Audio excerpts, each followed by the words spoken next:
The sitting is now resumed. Madam Deputy Speaker,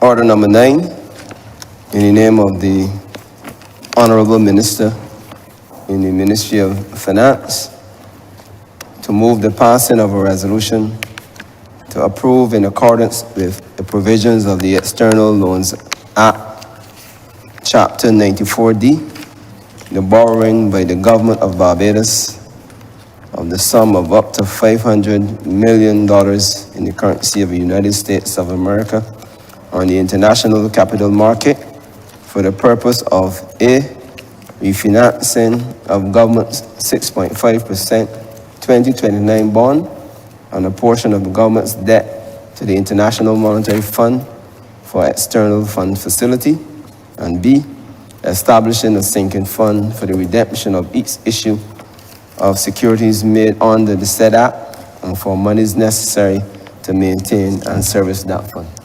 Honourable Member for Christchurch East Central. Thank you very much, Madam Deputy Speaker. I rise to lead this debate, which, coming at the end of 7 years of significant turnaround of the fortunes of the Barbadian economy, we have reached a point where, Madam Deputy Speaker, the conditions were suitable for us to be able to engage the international capital markets again. But let me just go back a few weeks, Madam Deputy Speaker, because it is important for the public to appreciate that what is being debated today is not in of itself the borrowing of new monies, but the opportunity to allow Barbados to engage in what we describe, ma'am, as liability management, which is effectively being able to smooth out, Madam Deputy Speaker, the debt profile in order to ensure that Barbadians can have some measure of predictability with respect to the management of the tax affairs of this country.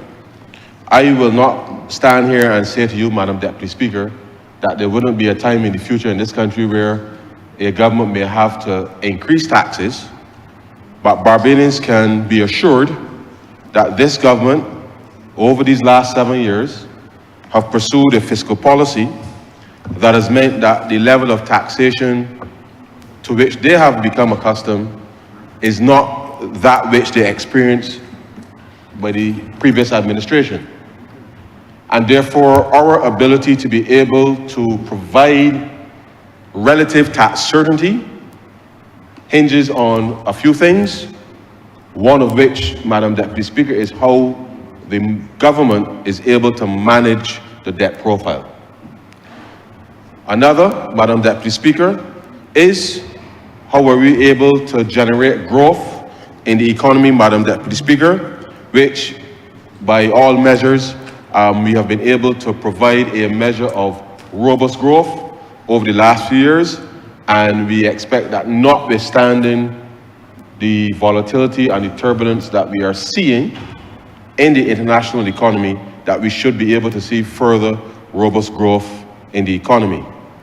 Thirdly, Madam Deputy Speaker, we have also, as we have seen coming out post-pandemic, with that enhanced economic activity, Madam Deputy Speaker, we've also witnessed more employment in Barbados, Madam Deputy Speaker, a higher labour force participation rate that has resulted, Madam Deputy Speaker, in unemployment being measured by the Barbados Statistical Service at the end of March 2025, Madam Deputy Speaker, reaching a level, Madam Deputy Speaker, of 6.3%. This represents, Madam Deputy Speaker, the lowest level of unemployment in the history of Barbados, and therefore we don't take it lightly. We understand that there is still a lot more work to be done to ensure that Barbadians and Barbadian families can genuinely participate in the recovery And as our mandate, as I said earlier in the budget this year, that the growth is inclusive and resilient. And therefore, as we set about being able to create the conditions, the true conditions for resilient and inclusive economic growth, how the government is able to manage its debt, how the government is able to grow the economy, how incomes and profits are generated in the economy, that will determine, Madam Deputy Speaker, whether or not the government may need to adjust taxes. And therefore, for the purpose of this discussion this afternoon, this debate this afternoon, I want to place that squarely on the record so that the public understands and appreciates that debt management is important for determining how much taxes are levied in the country. And therefore, we've come here to be able to address this particular issue. And a few weeks ago, we had indicated that the government will embark on a non-deal roadshow, which meant, Madam Deputy Speaker, that was between June 3rd and the 6th, a delegation led by the Honourable Prime Minister, accompanied by myself, the Governor of the Central Bank, the Director of Finance, the Chairman of the Growth Council, our debt advisors, White Oak, Madam Deputy Speaker, as well as our Senior Economic Advisor, as well as our tax advisor for that matter. We left Barbados, Madam Deputy Speaker. We went to Boston first on the Tuesday. We went to New York, Madam Deputy Speaker, on the Wednesday. We went to London, Madam Deputy Speaker, on the Thursday. And we went to Paris, Madam Deputy Speaker, on the Friday. And we met with investors, Madam Deputy Speaker, and told the story of Barbados' economic recovery and transformation in terms of what took place over the last 7 years. There was some commentary at the time, which I'm sure the member for Christchurch South was reveling in, because there was some in Barbados that were indicating there was some doubt about the government's ability to be able to truly engage the market. And therefore, we went and engaged these investors, these international investors, some of whom, some of whom were already holding some of government's existing Eurobond paper, which was due to mature finally in 2029, and some who never held any Barbadian paper.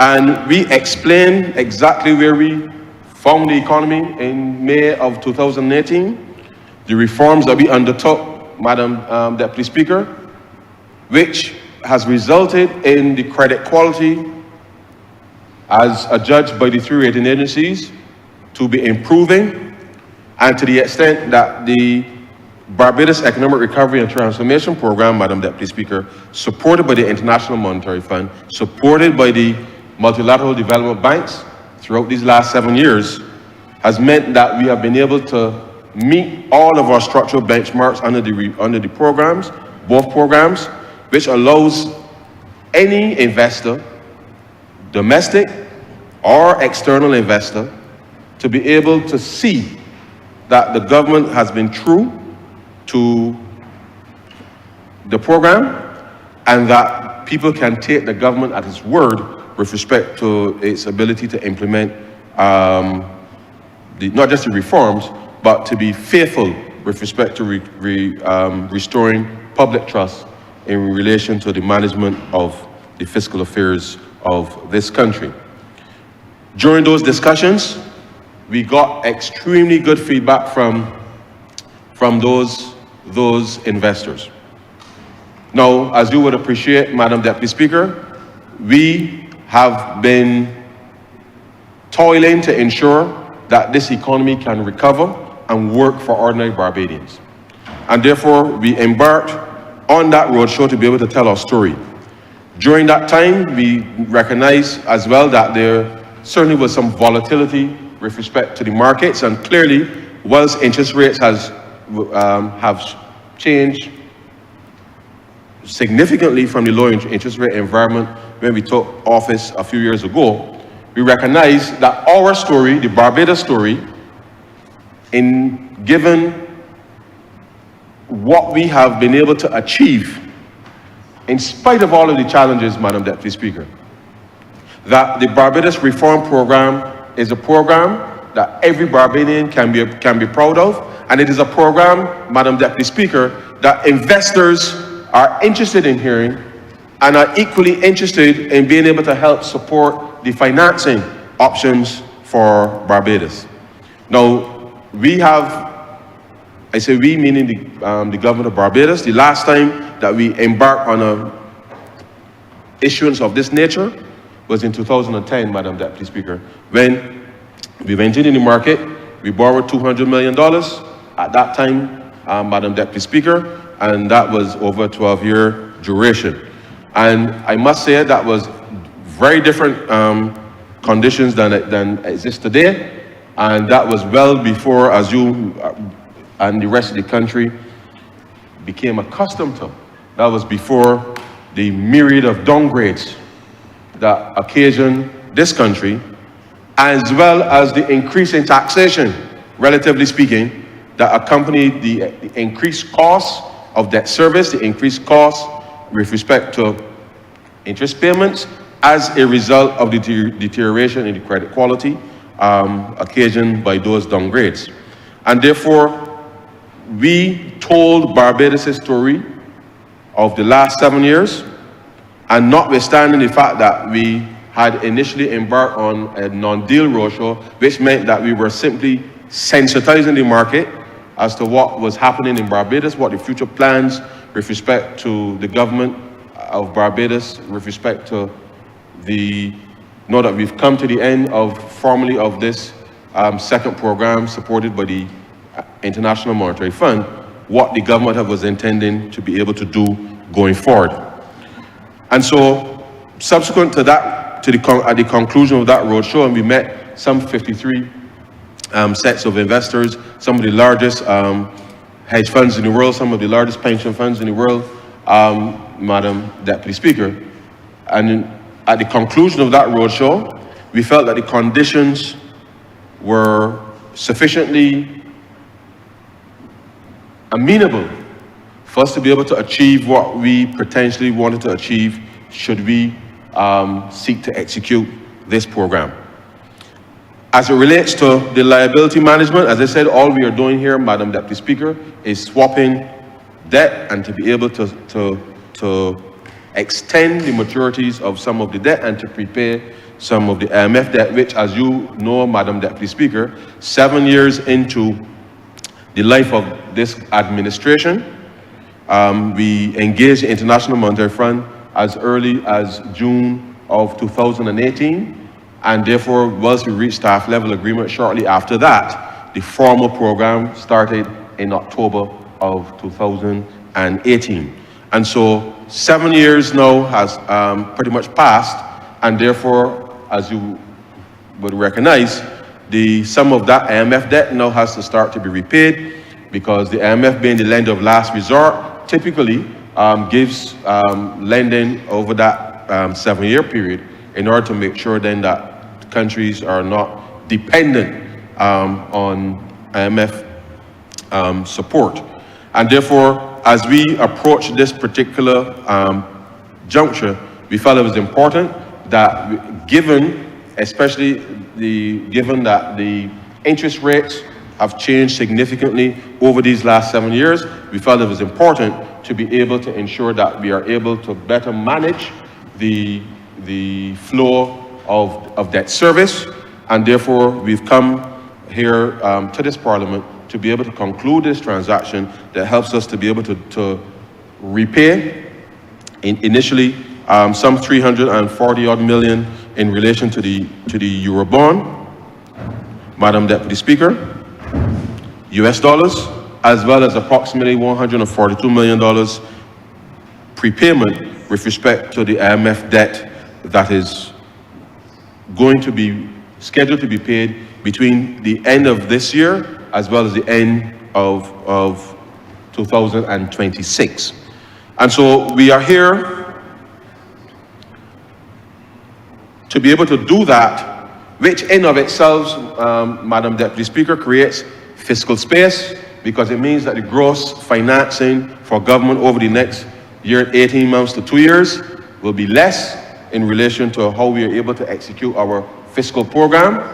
It also means, Madam Deputy Speaker, that rather than having to find resources to do that, it means then that we can focus a little more in relation to being able to drive more capital and to be able to do more for Barbadians. And therefore, notwithstanding the fact that the timing with respect to where the world seems to be going, I fundamentally believe, Madam Deputy Speaker, that giving ourselves the most flexible type of arrangements, given where the world seems to be going, is the right thing for Barbados at this time, and therefore this liability management operation, I believe, is most fundamentally important for the future of Barbados.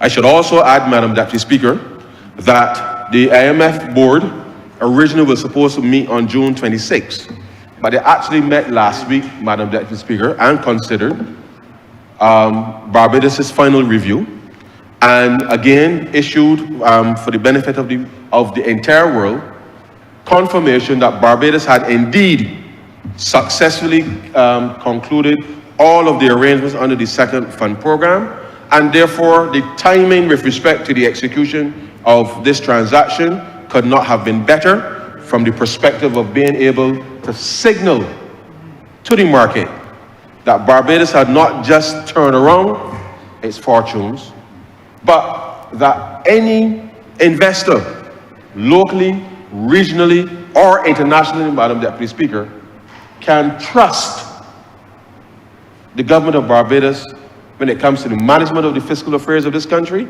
but equally, Madam Deputy Speaker, that the course that we have set for Barbados, for this economy, is a sound course, and that people, Madam Deputy Speaker, no matter where you are in the world, can believe in the government and the people of Barbados on this particular journey. And therefore, notwithstanding some of the commentary that I saw locally, and admittedly, Madam Deputy Speaker, I know that there are some for whom the last 7 years is not kind, because it demonstrates what competence looks like politically, what competence looks like from a governance perspective, what competence looks like from a professional perspective, and therefore there are some who will harken back to a time when the debt to GDP was indeed almost 180%. But debt to GDP today is just about 102%, as I indicated earlier this year. We are going on a downward trajectory, and by the end of this year, we should be less than 100%. Less than 100%. But the work is not yet done. And as I said earlier, Madam Deputy Speaker, we are smoothing out the debt service profile in order to ensure that we can focus more on the things that matter most to Barbadians. And so we will continue to pay our debts. The ratings agencies have all acknowledged the progress that we have made as a government and as a country, and therefore, as we seek to execute these transactions, as you know, Madam Deputy Speaker, we have done a couple of debt swaps already, but those debt swaps were occasioned by guarantees by the multilateral development banks. This is Barbados going into the market and saying to the market, this is our story. We have been able to restore the macroeconomic fundamentals in this country, and people in Barbados are seeing the benefits of that restoration of macroeconomic confidence, and therefore, as investors, you too can be confident in being able to invest in Barbados. And therefore, that has been part of what we've been able to achieve. And therefore, whilst there were questions about whether or not the government will be able to raise money, I can say to this chamber and to the country, Madam Deputy Speaker, that whilst we put out a tender notice on the date, excuse me, is 2 Fridays ago, Madam Deputy Speaker, a tender notice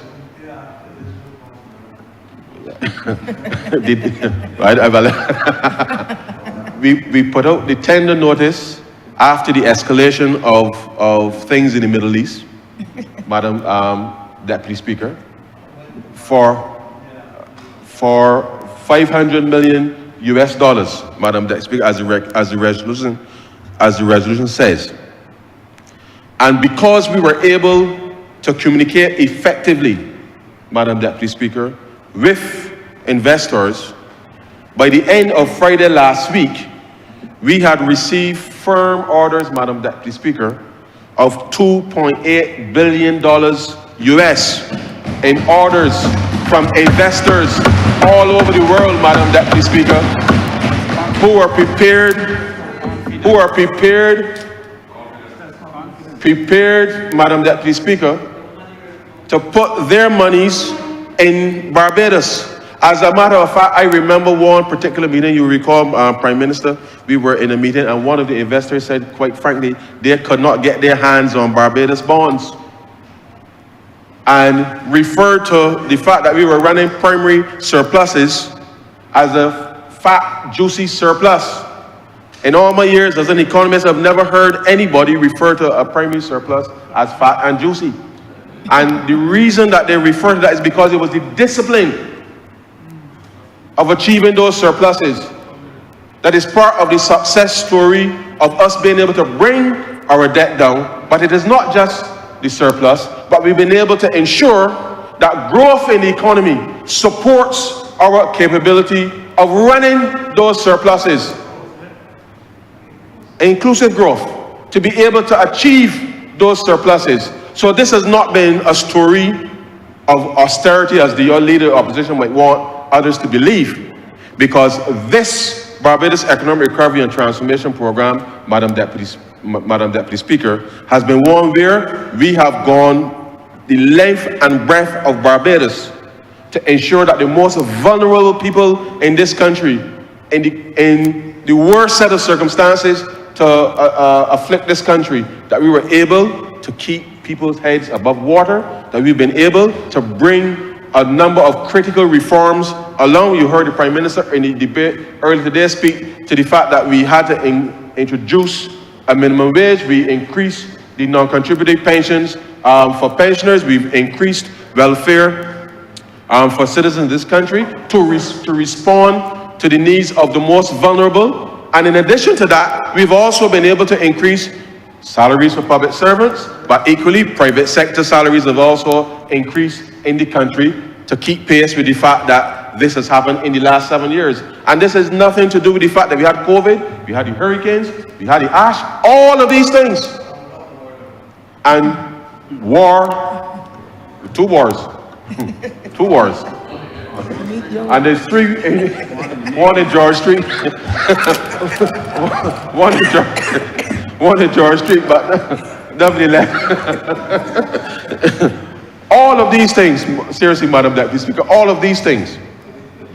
And the Barbados economy has been able to rebound strongly, and our ability to ensure that citizens, ordinary people, Madam Deputy Speaker, that we can keep the incidence of tax where it is, and to continue to service, improve the delivery of public goods and public services in this country, Madam Deputy Speaker, is important. And therefore, we are not going to stand here and rest on our laurels, because we know that there's still some things that need to be improved.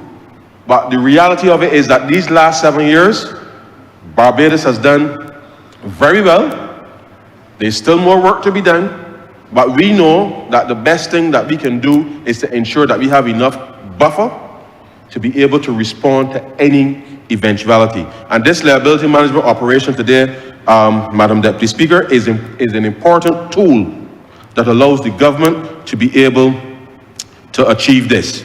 Now, what does this mean with respect to the fiscal situation over the next few years? Basically, it means that we will free up about $372 million for the remainder of 2025 and through the calendar year of 2026. And this is important because this, as I said earlier, reduces the financing needs of government, over the next 18 months or so, and allows us then to be able to extend those maturities out, and allows us then to be able to do things in the interim that makes more sense for ordinary citizens. As I indicated earlier, Madam Deputy Speaker, the last time we went into the market in this way was 2010, when we issued that $200 million loan in the market. Barbadians may remember there was a Credit Suisse loan in 2013. That was not a market issuance. It was a syndicated facility that was facilitated by Credit Suisse, which is a different type of arrangement, but the reality is that this is genuine participation by a range of investors. More than 90 investors now hold this new instrument across the board, and therefore demonstrates a wide cross-section of confidence that investors now have in the Barbados Economic Recovery and Transformation Program. And I say to Barbadians that as our credit quality improves, it means that the credit conditions in the market will only get better. Now, of course, that is still subject to the fact that international markets interest rates have changed significantly, and therefore we need to redouble our efforts to be able to improve our credit quality as quickly as possible. But that depends on us being able to get up every day and go to work, whether you're in the public sector or in the private sector, and make sure that you can execute, Madam Deputy Speaker, to be able to drive the growth even harder. And driving the growth harder is going to mean less interest costs for government, is going to mean less interest costs for the businesses, and it will mean less interest costs for individuals, Madam Deputy Speaker. And therefore, as we continue to be able to execute on these macro reforms, I want Barbadians to appreciate and understand that it has a direct impact on anything that you may do. Whether you get your mortgage, Madam Deputy Speaker, whether you get your loan for a car, or even household appliances, or whether all of these things matter, Madam Deputy Speaker, with respect to how ordinary Bajans are able to live their lives. And therefore, we do not do these things in isolation. So when others speak, we need to ensure that we communicate that this macroeconomic recovery is in the interest of ordinary Barbadians. And therefore, we will continue to work with all stakeholders to ensure that as the fiscal situation improves, as the country's situation improves, that certainly access to financing and cheaper credit allows Barbadians, Madam Deputy Speaker, to be able to, in effect, Madam Deputy Speaker, build their dreams, achieve their dreams. Because at the end of the day, without access to financing that is affordable, then it means that persons will not be able to do the things that they will ordinarily be able to do. And therefore, this is part of what we are intending to ensure that the government always has the capacity to respond. Let me also indicate, Madam Deputy Speaker, that these bonds, notwithstanding the fact that when we had the debt restructuring, all of our debt had included at that point the natural disaster clauses. And as you know, the natural disaster clauses allows the government to defer debt up to a 2-year period to respond to any natural disaster that may occasion the country of a sufficient nature that allows us to be able to rebuild. This new instrument is the first instrument to be launched in the international capital market in its own right, without any guarantees or anything from multilateral development banks, that has embedded in them the natural disaster clauses as well as the pandemic clauses. And as the Honourable Prime Minister has been leading the charge with respect to the Bridgetown Initiative as to why these clauses are important, especially for small states. It is important for Barbados to understand that a lot of the advocacy that we have put into the international market, Barbados is now leading the space with respect to being the first issuer in the commercial credit space globally to be able to have bonds in these clauses included in the bonds to be able to ensure that the creditors have certainty in the event that something happens in Barbados. And if it does happen, then there's an orderly approach with respect to being able to work out the debt. But what's important, that natural disaster clauses as well as the pandemic clauses are included, and therefore the government of Barbados, should any of these things occur in the future, would have the ability on these commercial terms to be able to suspend the debt, deal with the issues that you have to deal with in the interim, and the creditors now understand that. And the reason that this is important is because as a small country, Madam Deputy Speaker, and we've seen it happen across the region in recent years. A number of countries have been hit by natural disasters. They've been trying to recover and had to borrow to recover, to build from those natural disasters, Madam Deputy Speaker. And whilst they're rebuilding, another hurricane comes along and lift them up again, Madam Deputy Speaker. And then you have to borrow again. And therefore, this is fundamentally important, and we hope that the rest of the region, as well as those across the Pacific and others who are in a similar, in the Indian Ocean, who are similarly as vulnerable as we are, will also find favor with respect to the market in being able to issue these debt clauses, because it gives certainty to the creditor, but it gives the opportunity for the borrower to be able to focus, Madam Deputy Speaker, on the things that really matter to the people in the immediate aftermath of a disaster. Because as you would appreciate, on a small country, Madam, as a small island, that stability and security in post-disaster is important, but the ability to respond and to rebuild quickly is fundamentally important. And therefore, these clauses have been included. And the reality is that this has been, I think, as a result of us being able to explain very clearly to the creditors what that will mean for them in relation to being able to see that they will get their monies, but that they will do so after the country is able to respond. This new debt, Madam Deputy Speaker, $500 million US, interest rate of 8%. There's a 5-year grace period, and then followed by 10 equal semi-annual payments of the principal. And the final maturity is the 26th of June 2035, Madam Deputy Speaker, and therefore it is important that the public understands that. Now, the existing debt, and let me indicate, the existing debt that we had before was 6.5%, Madam Deputy Speaker. But the higher interest rates are for a couple of things. One, the maturity is 5.5 years longer in weighted average terms. So, as I was indicating, the existing bonds were due to mature in 2029, Madam Deputy Speaker. We have now extended the terms to 2035. And therefore, as a result of that, we have a slightly higher interest because of the rollover of the existing debt from the holders. And therefore, the longer weighted average terms is as a result of that, but equally, because the underlying US Treasury interest rates have gone up, upon which everything in the world, as you know, we transitioned from LIBOR to SOFR, and that is influenced by US Treasuries. That interest rate has risen over the course of the last few years, and therefore the two things have combined for us to be able to get to the 8% interest rate that is here. And we hope that certainly that there would be better terms with respect to the market. But as you know, in the post-COVID environment, we've seen the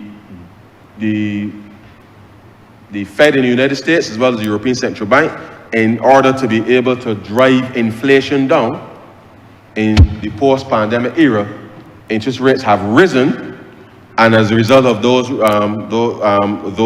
that monetary policy being executed both in the United States as well as Europe, as well as the Bank of England, we've seen interest rates rise. Now, we've seen some reduction recently, but of course, with respect to the wars starting, as well as some of the volatility in the Middle East, we would hope that interest rates will come down a little further.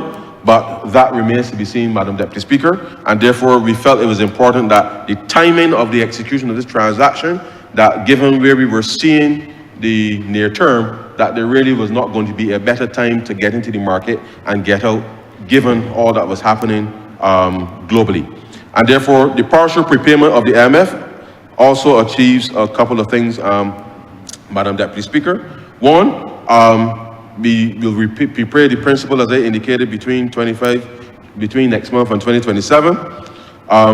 That also means that early prepayment would mean that, because we currently have about 505% of our quota, and therefore that prepayment will reduce us to just under 400%, 395 precisely, which in the event that something extraordinary happens in the near term, that will give us some space that should, and I say it to Barbadians, because as we've seen over the course of the last few weeks, whether it is the Middle East, and certainly with the United States deciding to support, to support Israel in against Iran, and now there's a ceasefire and all of these types of things. The reality is the world has become a much more volatile place. And therefore, in the event that, and I know it's something that we will discuss with the social partnership soon, is that now that we've come to the end of this IMF program, in the event that we may at some point in the future have to go back to the IMF, not because of anything that's happening in Barbados, but purely because of things that may be happening outside of Barbados, that in the event that this would allow us to be able to have additional resources available. So prepaying now helps us to be able to have more access to resources, emergency resources, in the event either of a natural disaster or any other issue that may arise. And so, but in addition to that, it means that by prepaying, it means that the surcharges that are usually accompanied by the surcharges charged by the IMF, that we will be able to avoid those, and therefore it means that we are able to benefit from being able to prepare early. And therefore, again, Madam Deputy Speaker, it means that that is monies that Barbadians don't have to look for to repay the IMF. So there's good reason here to be able to do this liability management transaction and to be able to exercise what I believe, Madam Deputy Speaker, is prudent debt management, prudent fiscal management, but more importantly, ensure that we can respond to the people of Barbados if and when we need to, especially given that we've seen an escalation in commodity prices to some degree, as well as continued pressures with respect to inflation. And so we have been able to get to this point because we have been diligent with respect to the work that we've done over these last 7 years, Madam Deputy Speaker. I wish the market was in a better condition than it is today, but at the end of it, the government still has to be able to manage the fiscal affairs. There will be other opportunities because we are working currently on another debt swap, and we're going to be focused more on how we divert some of those resources to address some of the social investment in health and education, Madam Deputy Speaker. And therefore, I think by now Barbadians will come to the realization that the government is utilizing every tool it has in its arsenal to be able to bring financial relief, but focusing on the interventions that help us to be able to unlock additional investment to improve, as I said, Madam Deputy Speaker, the public goods and delivery of public goods and public services in this country. And so, Madam Deputy Speaker, this is a good day for this country. And whilst, as I said earlier, we do not rest on our laurels, the reality of where the world seems to be going, Barbados must find itself in a position always, Madam Deputy Speaker, to have some level of flexibility. I cannot tell you, and certainly Leader of the Opposition cannot tell you where he will be in the next 18 months or where I will be in the next 18 months. But the reality is that we are ensuring that Barbados has the capability especially in terms of what we are seeing globally, to always be in a position to respond to any eventuality. And we have built enough buffers because we found when we came to office, we had 3.5, nearly 4 weeks of reserves. We now have 7 months, Madam Deputy Speaker, of international reserves. And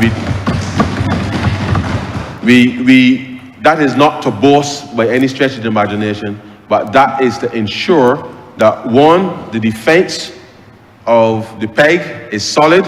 We have the capability to be able to respond to the private sector should they need it in order to ensure that we can drive growth, and therefore that is why we have spent the time being able to ensure that the build-up in reserves, which is driven largely in part by the strong tourism performance, that continues to be so, and we are monitoring very carefully the source markets to ensure that that continues over the near term. In addition to that, Madam Deputy Speaker, as I said earlier, the fiscal program in terms of the primary surpluses continue. We've reformed our corporate tax regime. We have prepayments in place, and we have also restarted the domestic market. And I want to take the time just very quickly right now, Madam Deputy Speaker, to say to Barbadians, especially those persons who have foreign exchange accounts in our local banking system. We have collectively $1.6 billion in individual accounts in our banking system right now, not earning a single cent of interest. The government, as part of us being able to resuscitate the domestic market, we have issued a US dollar denominated bond, just 18 months, 3%, to allow persons, just as we've done here internationally, to allow persons who have monies in their bank account, in their US dollar accounts, to be able to get some interest, participate in helping to shape the financing of government and the building out of this economy. And therefore, I urge Barbadians, if you don't have to take my word, take the word of the IMF, take the word of these investors who have lined up to put $2.8 billion behind the government of Barbados, and we said we only want $500 million. And therefore, look at the performance of the Barbados economy, and you can determine for yourself whether or not you believe that the bond that we've put out is something that will be of interest to you. And I know that if you do so, you will also participate as well. We have also reissued in the market another BOSS bond, $200 million. I signed the order last week for it. The BOSS bond is a 5-year bond. This is now in Barbados dollars, Madam Deputy Speaker. 4.5% over 5 years. Madam Deputy Speaker, we've gone through the mathematics. Every single bond, savings bond that we have issued, we've ensured that we've been able to repay Barbadians, and they were not subject to restructuring. I'm not going to go through that sordid detail of what the last government did, but this government has held faith with that. And so as we have restarted the domestic capital market, Madam Deputy Speaker, we are absolutely confident that Barbadians can also contribute to the financing and build-out of the recovery of Barbados, and that as we move forward, that not just will you get a better return, but you can be assured that with the improvement of the government's credit quality, that you can feel more confident that with every $100 that you put in a bond or a treasury bill or anything of that nature, that you are assured that you will get that monies back, those monies back, Madam Deputy Speaker, at the assigned time. And therefore, this is us setting up the economy to have Barbadians included in the recovery, Madam Deputy Speaker, because there are not a lot of options out there right now, and it's something that we want to give Barbadians the assurance that this performance on the efforts that we've all undertaken over the last 7 years, that they will now be some financial benefit, some financial return to Barbadians that they can hold on to. And therefore it is important, as I've had to remind some persons in the market, that when we first came to office, the Treasury bill rate was 7.25%, Madam Deputy Speaker, for 90 days. Today, not today, but a few weeks ago, the last auction that we put into the market, the Treasury bill rate was 1.69%, Madam Deputy Speaker. And therefore, the credit quality matters. And therefore, whilst you're not paying as much interest as you were under the last government, because they had to tax people over and over and over and over in order to help repay the debt, we've stabilized the debt situation in the country. And whilst I can't promise you that you can get 7.5% from the government for a 90-day Treasury bill, I can assure you that as we rebuild the yield curve and give options for how long you want to give the money to the government to, that you will get a reasonable rate of return that is respectable, and you don't feel as if you are lending to the government like it is a payday loan or there's some type of loan shark arrangement in place. This is a responsible government responding to the needs of Barbadians, and therefore this liability management operation that Parliament is being asked to approve is to afford the government the space to be able to reduce its overall financing needs over the near term, reduce the propensity for any need for taxation. As I said earlier, Madam Deputy Speaker, you can never be sure that there will never be any tax increases in the future, but this gives us the benefit to know that over the near term, any issues related to that will be alleviated. But more importantly, the financing that we will now raise will be now focused more on us being able to drive more interventions in the domestic space, to be able to finance more capital projects, to be able to help chart a stronger recovery, Madam Deputy Speaker, over the near term. And so this is important. I will let me end on this point, Madam Deputy Speaker. In all of our lives, we have to make financial decisions. And therefore, it is, all of us have some type of debt, Madam Deputy Speaker. And if you are not actively looking at how do you create your own space, whether it's in your mortgage, whether it's in your car loans, there are times when you will see in the papers every now and then, some of the financial institutions will tell you, I will pay the legal fees. If you come and bring your mortgage with me, you get a different rate. And I'm saying to Barbadians, you have to utilize all of the financial instruments. And yes, it takes time. And sometimes the process may not be as smooth as we would like. But if we do not, in our personal lives, utilize the same type of facilities and innovation that the government is utilizing to make life a little easier for you, then it means that we would have failed in not being able to educate people, Madam Deputy Speaker, that they too can go to any financial institution and ask for a debt consolidation to be able to help ease their own debt service when the month comes.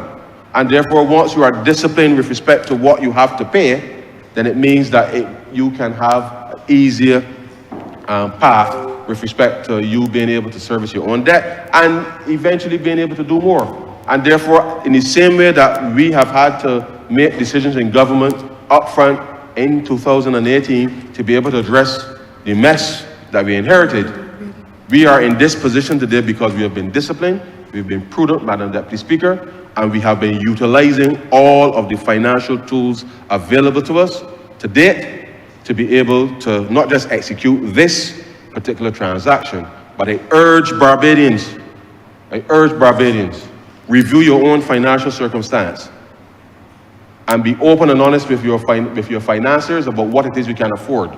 And once you can agree on a particular plan, stick to that plan. In the same way that the Barbados Labour Party, we have stuck to the Barbados Economic Recovery and Transformation Program, which all of us in this chamber, including the Honourable Member for Christchurch South, signed in 2018. And therefore, having stuck to the plan, we are confident that not just transactions like these, but other transactions that will come in the future will bring benefits to Barbadians directly or indirectly, but it allows government to be able to ensure that in uncertain times like these, that we are still able to provide some relative certainty with respect to the management of the fiscal affairs of this country. And so, Madam Deputy Speaker, I am proud to be able to say that I support certainly this resolution. I am pleased that the international investors have demonstrated their confidence in us by tendering more than 5.5 times what we were asking for, and to be able to allow us to come in effect, on the same level as those in the region who have a credit rating one notch above us. And therefore, it is important to appreciate that the good work that this government has done on behalf of the people of Barbados, it is being recognized outside, and I hope that the leader of the opposition and those domestically will recognize that good work has been done, and therefore let us decide how we are going to ensure that this economic recovery takes greater root and that people can participate in that recovery. And I urge Barbadians, the government is making available options for people to invest in. We are not promising anybody any quick returns. You have to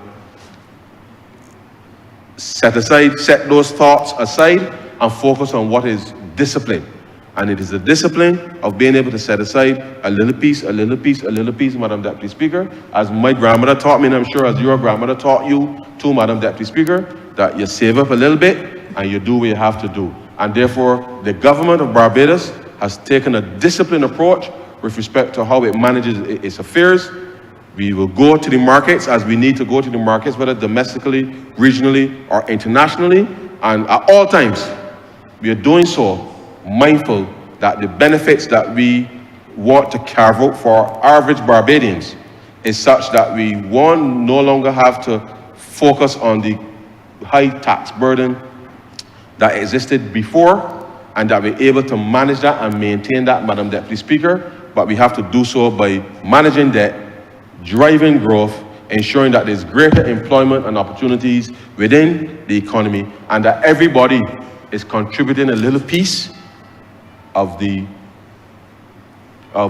tax burden, Madam Deputy Speaker. And therefore, if everybody's putting a little something in the pot, it makes it easier for everybody to be able to have the benefits that will accrue thereafter. And therefore, this resolution this evening is important because it signals that we are confident in our ability to go into the market, make our case as to why we believe that Barbados is a good investment, and I hope that Barbadians will, as they already have with respect to the Treasury bills, because they're mostly oversubscribed at the moment, but more Barbadians will participate and allow us to be able to have a truly inclusive and resilient growth trajectory. And with those few words, Madam Deputy Speaker, I beg to move that this resolution do not pass. Thank you.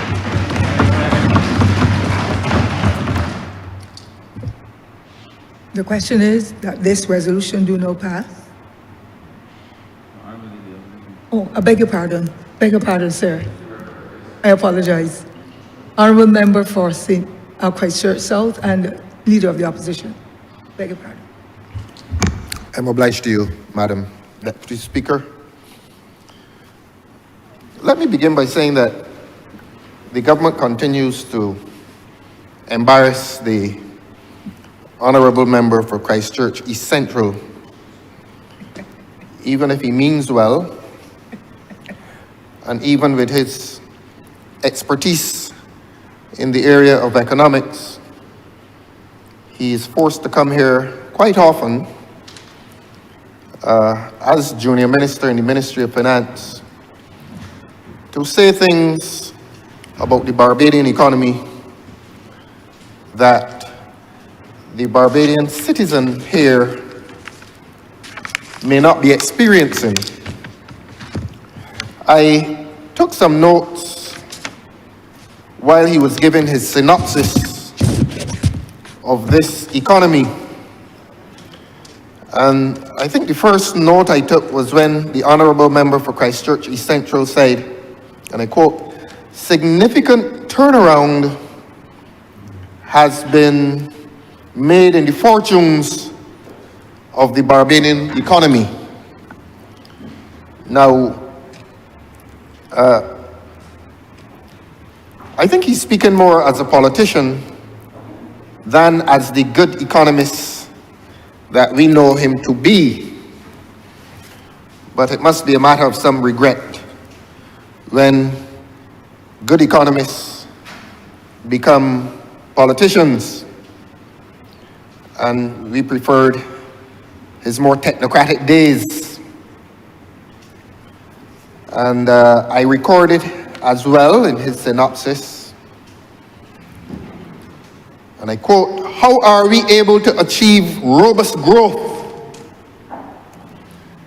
So the Honourable Member speaks first of the fortunes of the Barbadian economy. Now, mind you, this government comes here today, let the people of Barbados understand this, that this government comes here today to borrow $500 million US dollars, 1 billion Barbados dollars, to repay a debt to the IMF. Let the people of Barbados understand that. Let us simplify the discussion. Amidst the political discourse, let the people of Barbados understand that this is to strip it of all complexity, all political complexity.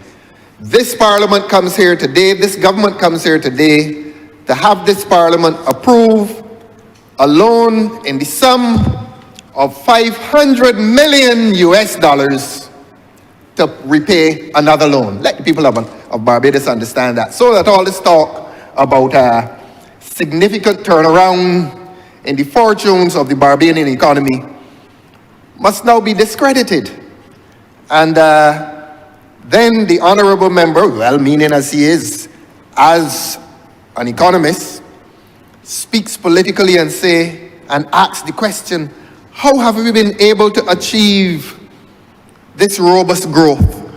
We heard in here this morning a contest with a businessman who, unhappily for this country, and I'm very unhappy about what I saw in the paper, who unhappily promises, and the more appropriate word is threatens to increase food prices. And this is an assault on the poor. This is unlikely to be happening in a recovering economy where there has been robust growth. While the statistics are marvelous, the people are suffering. And a few years ago, we would have said the poor people are suffering. But it is not only the poor now.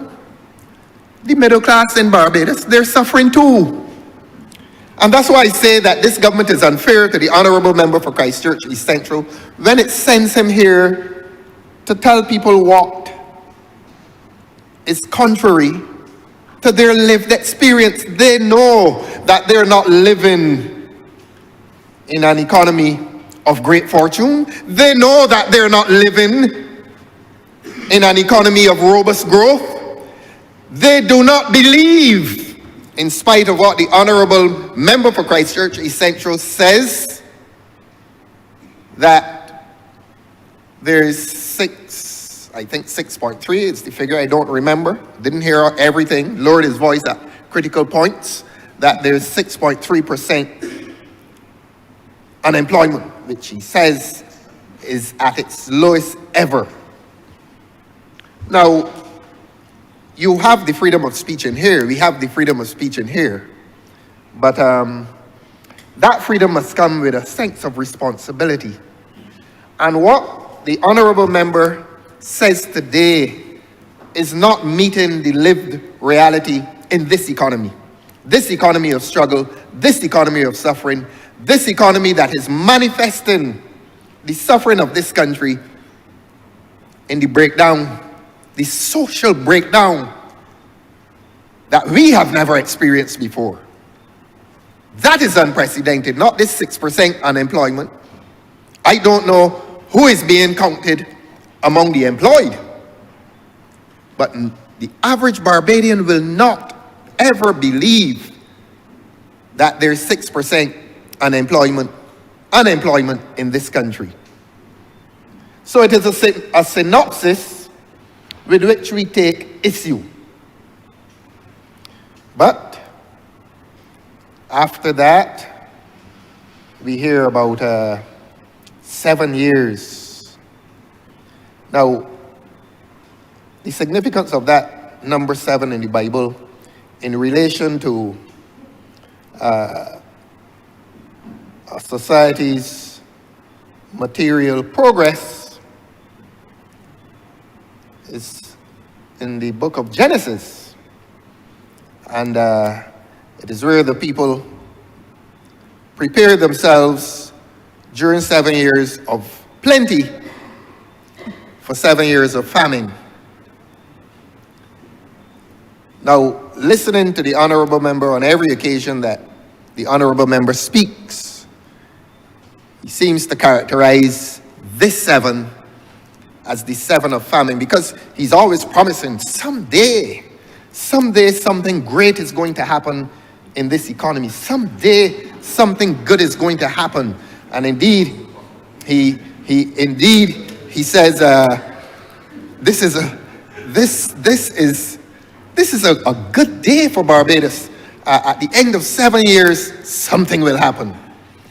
And we take it that the Honourable Member is saying to the country that we are on the threshold of 7 years of plenty. But as I've indicated to the Honourable Member, the biblical account is rather different. We experience the 7 years of plenty, and then we go to the 7 years of famine and prepare ourselves for that. But he has reversed that. He has reversed that, and he has said that we have experienced famine. He said that we have inherited. I am going to speak in silence. He has said. I'm listening to you, sir. I'm listening to you. You're listening to me. Oh, yes, indeed. I'm hearing everyone. You're also listening to the Honourable Member for St. Joseph? I always hear everyone. I pay attention and respect to all of you. I'm listening to you. Because I have a written statement if you want me to read it. You want me to read it? If you want to take me on, look, it's in the registry. I know it is there. I know it is there, but you want me to read it? You sure? If I read that, you're not coming back in here, you know. Honourable Member, please.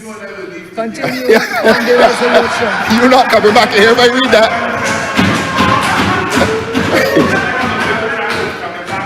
Order, please. You're not coming back. Order, please. Honourable Member. Look.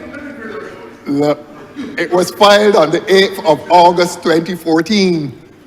And the things that the Honourable Member said in that witness statement, they are? Well, you're really not intending to come back here next time? Sir, can we continue with this resolution, please? I have your WhatsApp number. You want me to WhatsApp it to you? Sir, do not speak to him across the chair, the chamber. Please continue. Please control him. Please control him. Honourable members, please. Honourable Member, please continue. Thank you very much. Thank you very much for asking him to keep quiet. I don't know why he's all of a sudden so agitated. Perhaps because What's wrong with him? because you're waiting longer today than before. So please continue. Please continue.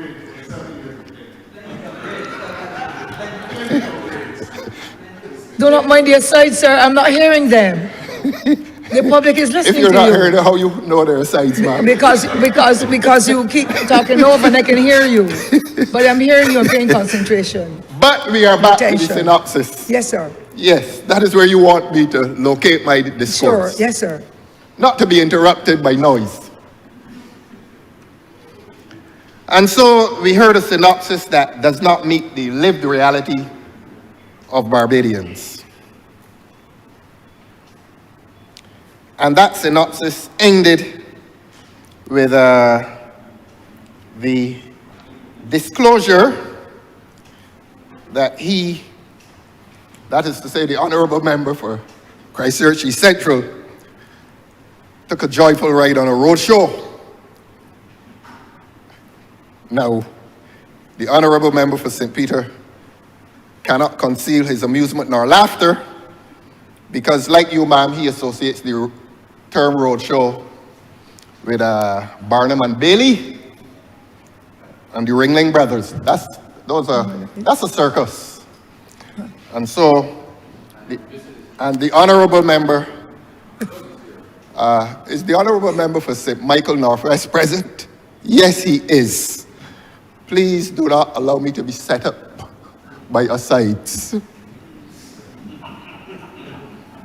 Honourable Member for St. Michael Northwest.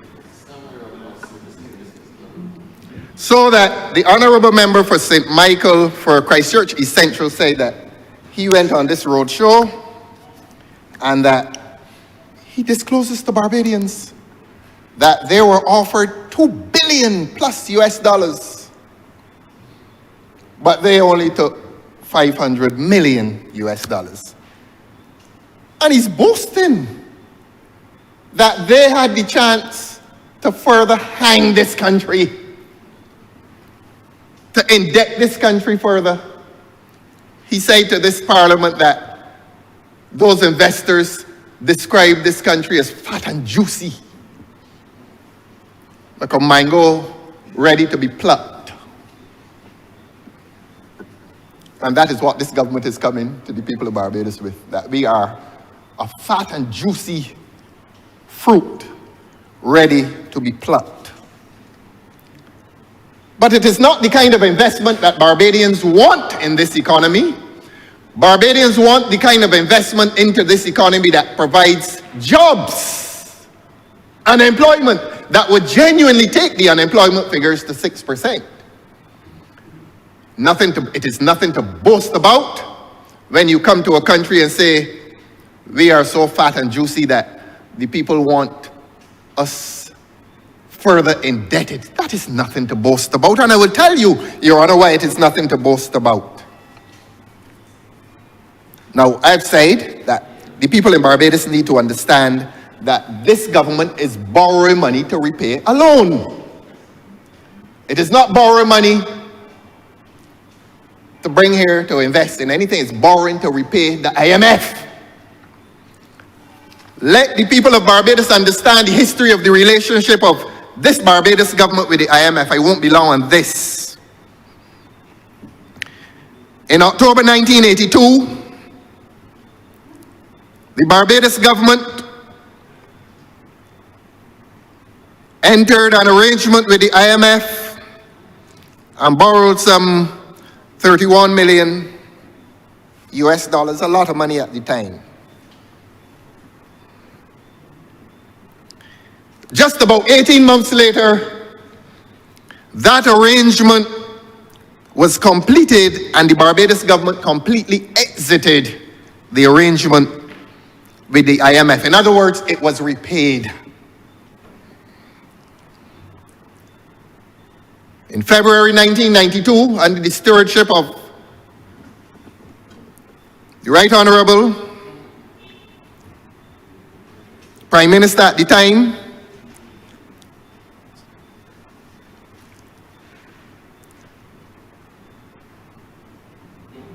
the government entered an arrangement with the IMF,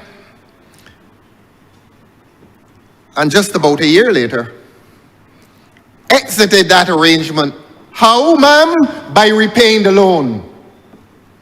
Both loans were repaid. Indeed, in relation to one of those loans, there was a surplus to the benefit of the Barbados government.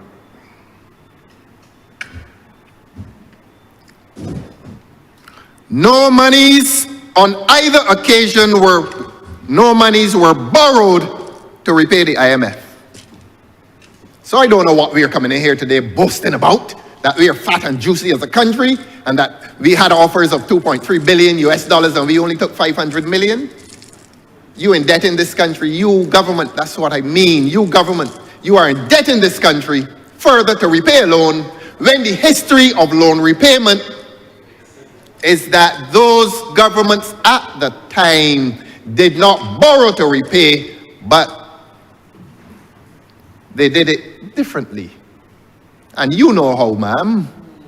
Let the Honourable Member for Christchurch East Central, with his knowledge as an economist, tell the people in his reply how those monies were repaid to the IMF.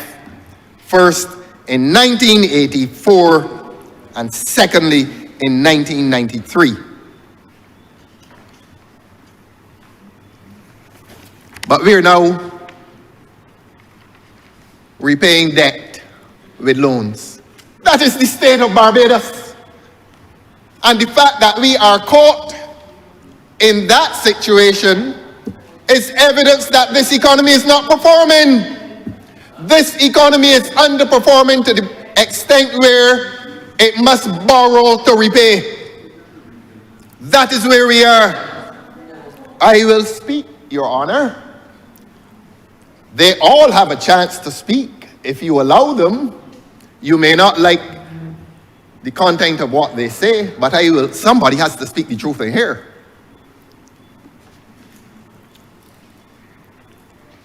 But what is worse, ma'am?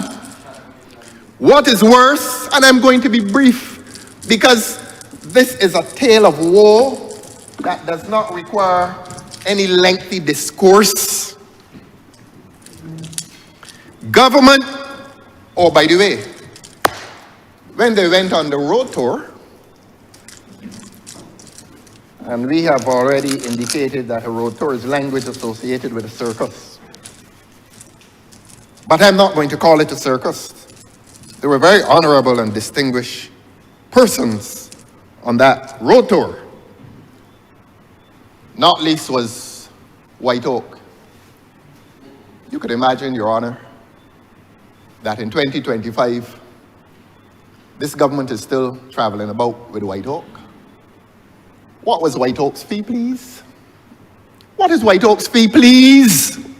They got 27 million US a few years ago to do a job that the Honourable former representative of St. Peter said he could have done for free. The Honourable Member for Christchurch East Central could have done it too. Who is this White Oak? How much money they get for this one now?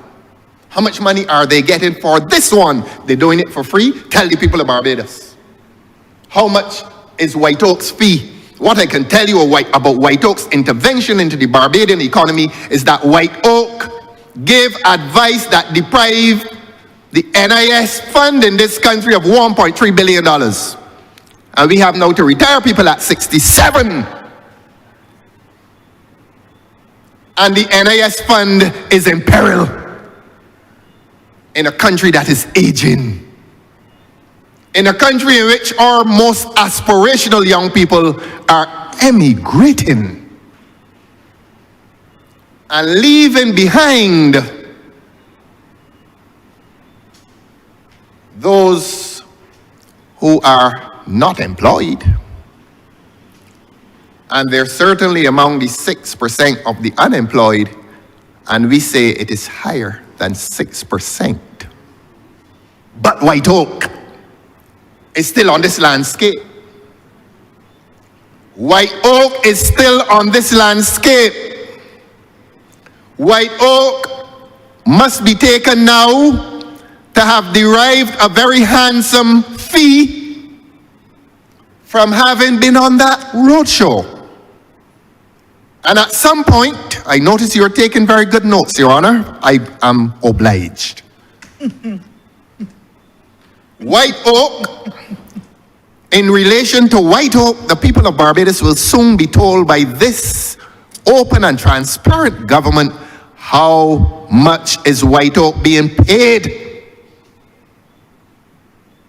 for this transaction. I don't think it is another 27 million that they were paid a few years ago. I don't think that it will be exceeding the fee that was paid for the rescheduling of Greece's debt. And Greece has an economy that is far bigger than the Barbadian economy. And as I said then, the Financial Times complained about the excessive fee paid to White Oak. I can't hear them now. I can't hear them now. I can't hear them now. At some point, the people of Barbados will be told how much White Oak has derived from this. These are the hidden aspects of these transactions borne by the people of Barbados.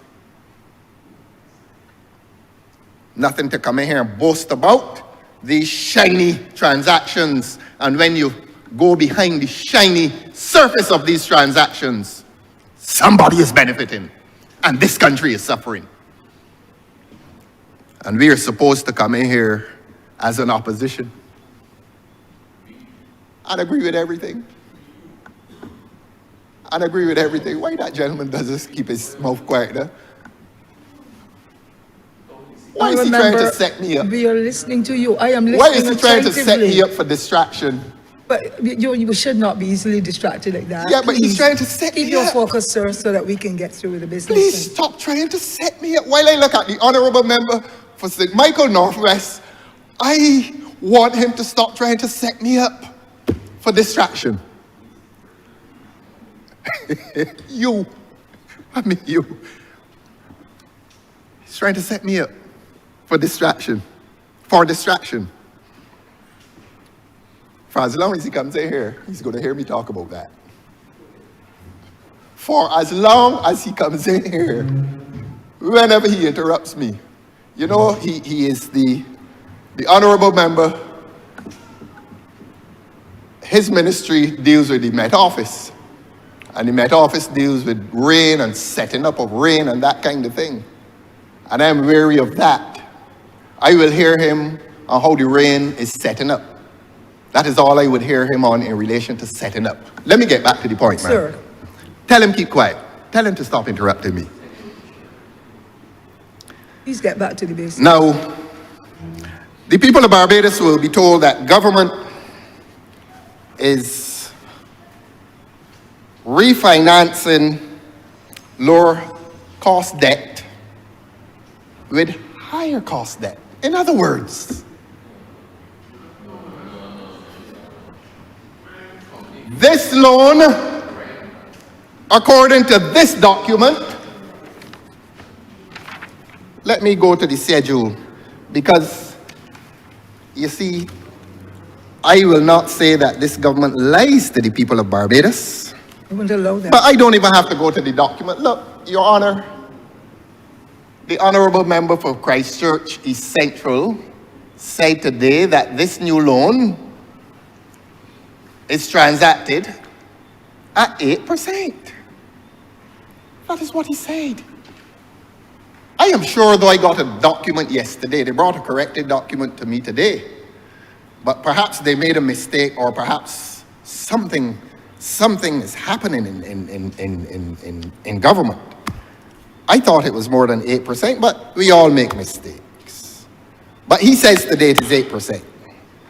What we do know, however, is that the loan that it is being used to extinguish, pardon my language,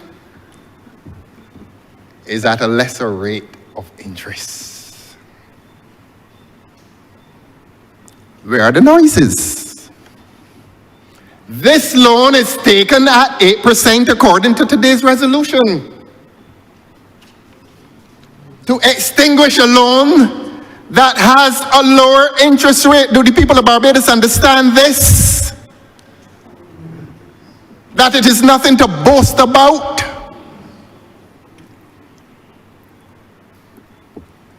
That you have a loan at an existing interest rate that is less than the one that you are now borrowing to extinguish that first That first loan, I beg your pardon, ma'am.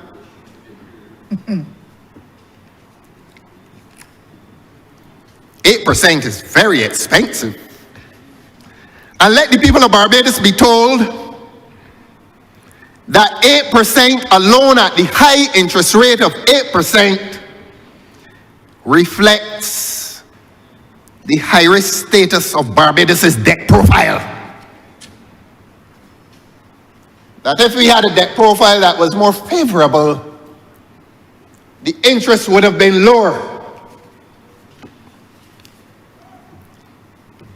It also reflects that Barbados seems to be enduring difficulty in borrowing locally, although I did hear the Honourable Member. I didn't hear, sometimes his voice drops when he doesn't want me to hear. But I believe I caught him saying that they are about to or have borrowed 200 million on the local market. I think he said that. I think so. But at the rate this country is going, at the rate this country is going, ma'am, the interest rates that will accompany our borrowing, or excessive borrowing, is likely to increase even beyond 8%. Can't we tell the truth in here in peace and in quiet? Let the government defend what the government is doing. I did not interrupt the Honourable Member for Christchurch East Central when he was sent here to do what he did today. Why are his colleagues interrupting me for the truth? I did not interrupt him when he said that this economy is experiencing growth, which I know it is not. Because I know that the growth is inflationary. The growth is a numbers game because the people of Barbados are not living it. They're not experiencing it. Their wages are not experiencing it. In a growing economy, ma'am, people live better. In a growing economy, ma'am, a government does not have to force employers to increase salaries. They don't. That is the consequence of an economy that is experiencing growth.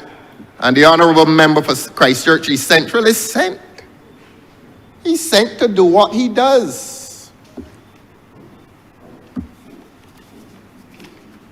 But the people in this country are not living well.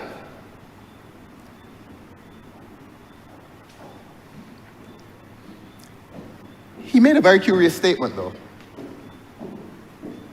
The Honourable Member for Christchurch East Central made a very curious statement. Yes, I like to take notes. Not only do I study the resolutions, but I have an ear for the speech that is made. And after telling this House about the significant turnaround in the fortunes of the Barbadian economy, there was what we in the courts call a proviso, a caution, a warning. And this is what he said, and the Honourable Member said, and I quote, "I will not say to you that there won't be a time when we will have to increase taxes." Now, that is a warning to the people of this country. That is a very honest warning to the people of this country. That the Honourable Member for Christchurch East Central sent here to do what he has done today is warning the people of this country about the very real prospect of increased taxation. So the Honourable Member for St. Peter is boasting that a minimum wage has been increased. And right next to him, 2 seats away from him, is the Honourable Member for Christchurch East Central forewarning this country of the very real prospect of increased taxation. When? This year? Next year? When? But we take the warning. This is not an economy that is doing well. This economy is in peril. Like the society and its safety, also in peril. This society and this economy are both in peril, and they're connected one to the other.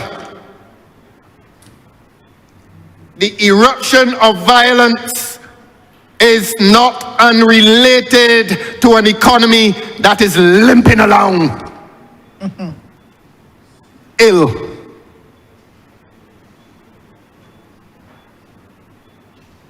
I go back to the basic point. This government is borrowing $500 million at an interest rate of 8% to repay the IMF, whose loan is at a lesser percentage. Let me hear the noise.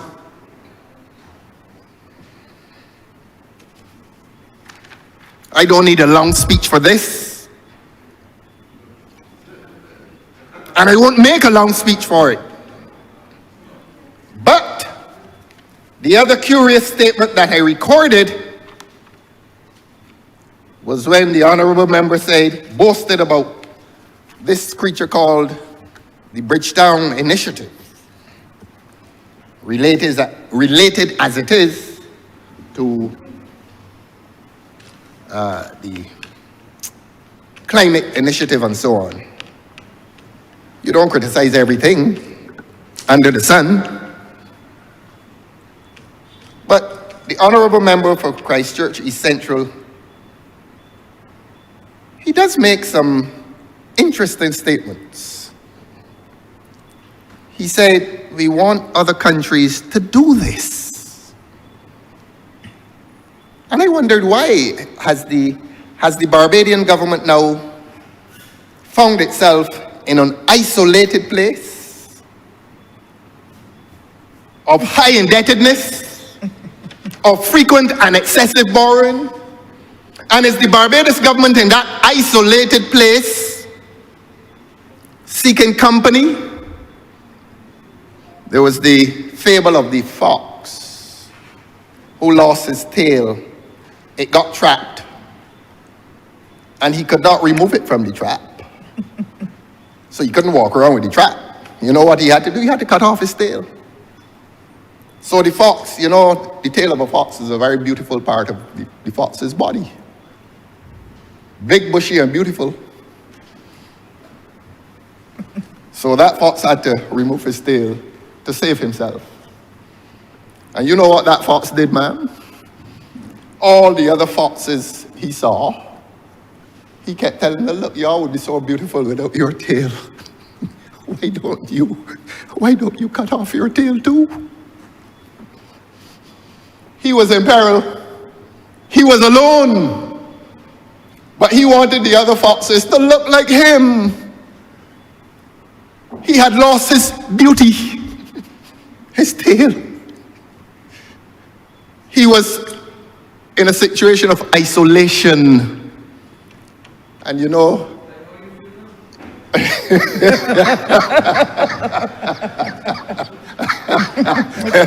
if you know what is going on, honorable member for Christchurch West, look,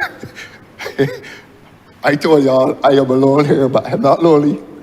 I warned you. I am going to make a disclosure very soon, but not today. But it took an old fox to warn the others, look, that fox is a trickster. He lost his tail in circumstances of misfortune. Ignore him. Keep your tails.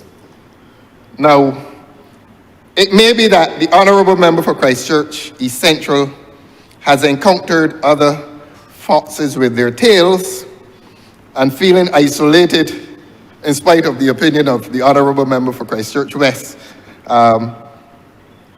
Feeling isolated, the honorable member now seeks company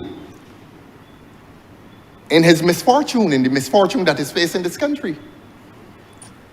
Has this country found itself in a dilemma in which it now stands out as one of the few countries with high debt and not producing?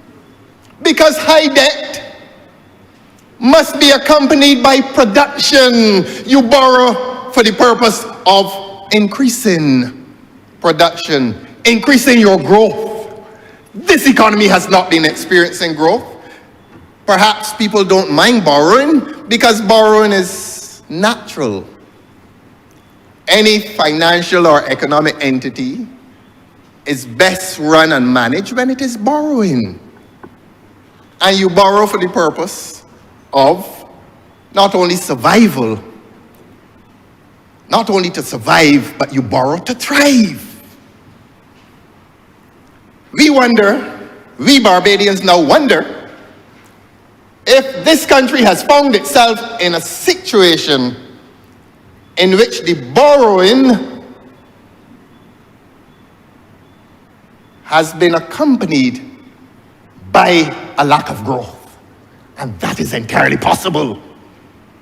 And it is reflected in the social breakdown out there.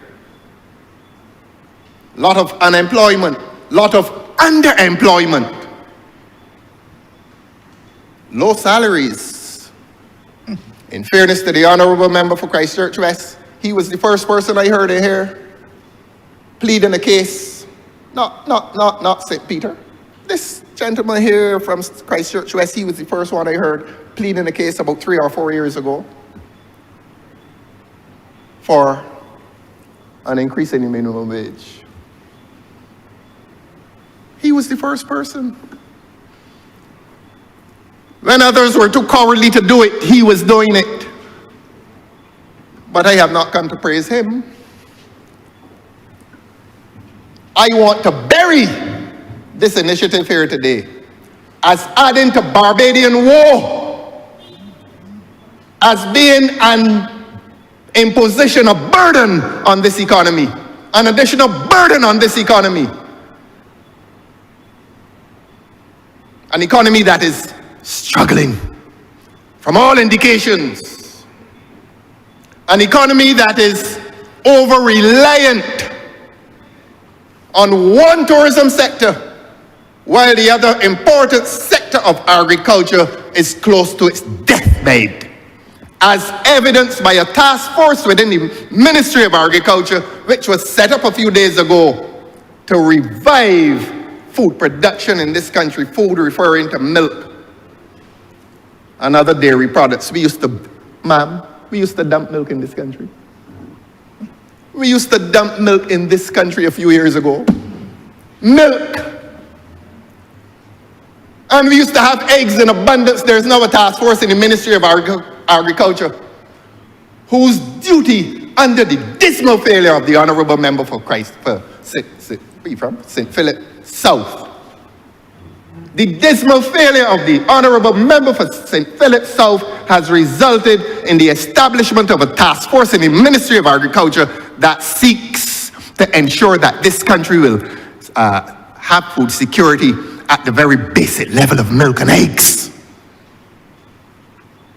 Agriculture has gone down 3% of GDP, and the Honourable Member for Christchurch East Central comes here today and says that this economy is growing. It is not. The only thing that is growing in this economy is crime and debt. That's the only growth that this economy is experiencing, and I say that in all seriousness. And we are in peril. We as a country, we are in peril. The time for the fancy stories has come to an end. Let this government demonstrate a competence in managing this economy. Let this government demonstrate a willingness to be candid with the people of this country and to say to the people of this country who are suffering that this economy is ill. It is ill. And that it needs some kind of injection. But to borrow money to repay a loan is not an injection into the economy. This country needs real investment. This country needs an increase in job and job opportunity. And the mass exodus of the young people of this country to Canada, North America, the Caribbean, and Europe is evidence that this economy, this country is failing the young people of this country with energies The young people who should be working are dying in the street. These things are related, ma'am. And those who are working, the middle and the working class, are to be burdened upon the promise of the Honourable Member for Christchurch East Central with heavier taxation in the not too distant future. I say in the foreseeable future.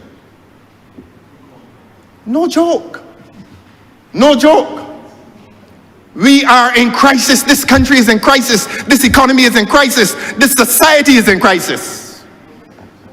And the crisis now becomes exacerbated by the frequent borrowing, the loans that represent a burden on the weak shoulders of a country that is in resignation.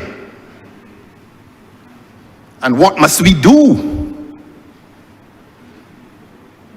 That is not a question for the government. That is a question for the people of Barbados. What must we do? Your Honor, I am obliged to you. Honourable Member. Honourable Prime Minister. Thank you very much, Madam Deputy Speaker. I rise with honor to speak in this debate, recognizing that this resolution is fundamentally about asking us to approve a transaction that allows the people and government of Barbados to play its best possible hand through the undertaking of liability management to ensure that we can create the space to be able to protect Barbadians over the course of the next few years in a global society and economy that is excessively turbulent and facing the most challenging of times since World War II and since we became an independent nation. And Madam Deputy Speaker, I rise conscious that this country has not gone to the international capital markets in this way since roughly 2010 or 2011, largely because the Democratic Labour Party administration, led by a Prime Minister who refused to take proper advice, ended up in a situation where it reduced this country to 23 credit downgrades successively, and where we could not borrow money from anybody of any significant capacity or integrity outside of Barbados, largely because of the manner in which the affairs of the country had been managed by them.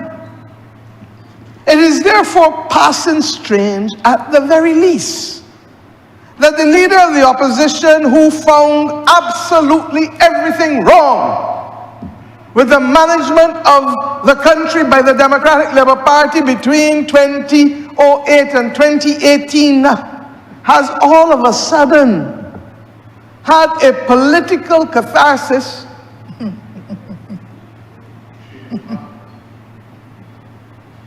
and comes in here now to cause the country of Barbados to believe that the country is in serious decline and that the people of Barbados ought to be considerably worried because the manner in which the country is being managed has not only shown no appreciable progress, but has led to the decline and decimation even of this country.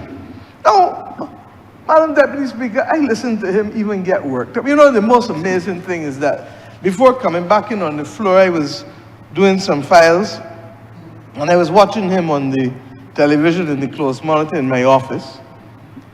And do you know that for the majority of the speech, the Honourable Member kept his head down? Because he did not even have the confidence in his own delivery to look at you or most people in this chamber. And It is only when he started to get into the wild political allegations that he started to raise his back and stand as if he had something to say. But Madam Deputy Speaker, let us start, because the first thing that the most junior member of Parliament learns is to take the documents given to you on the order paper and read them. And Madam Deputy Speaker, if he had done so, he would begin first and foremost to see who were the joint book runners in this transaction. Now he asked the question about White Oak. This transaction was run by JP Morgan Securities and Standard Chartered. And they were engaged as a result of a public tender to be able to engage in what he, through his ignorance, wants to associate with Barnum and Bailey Circus, because he has no knowledge of financial markets.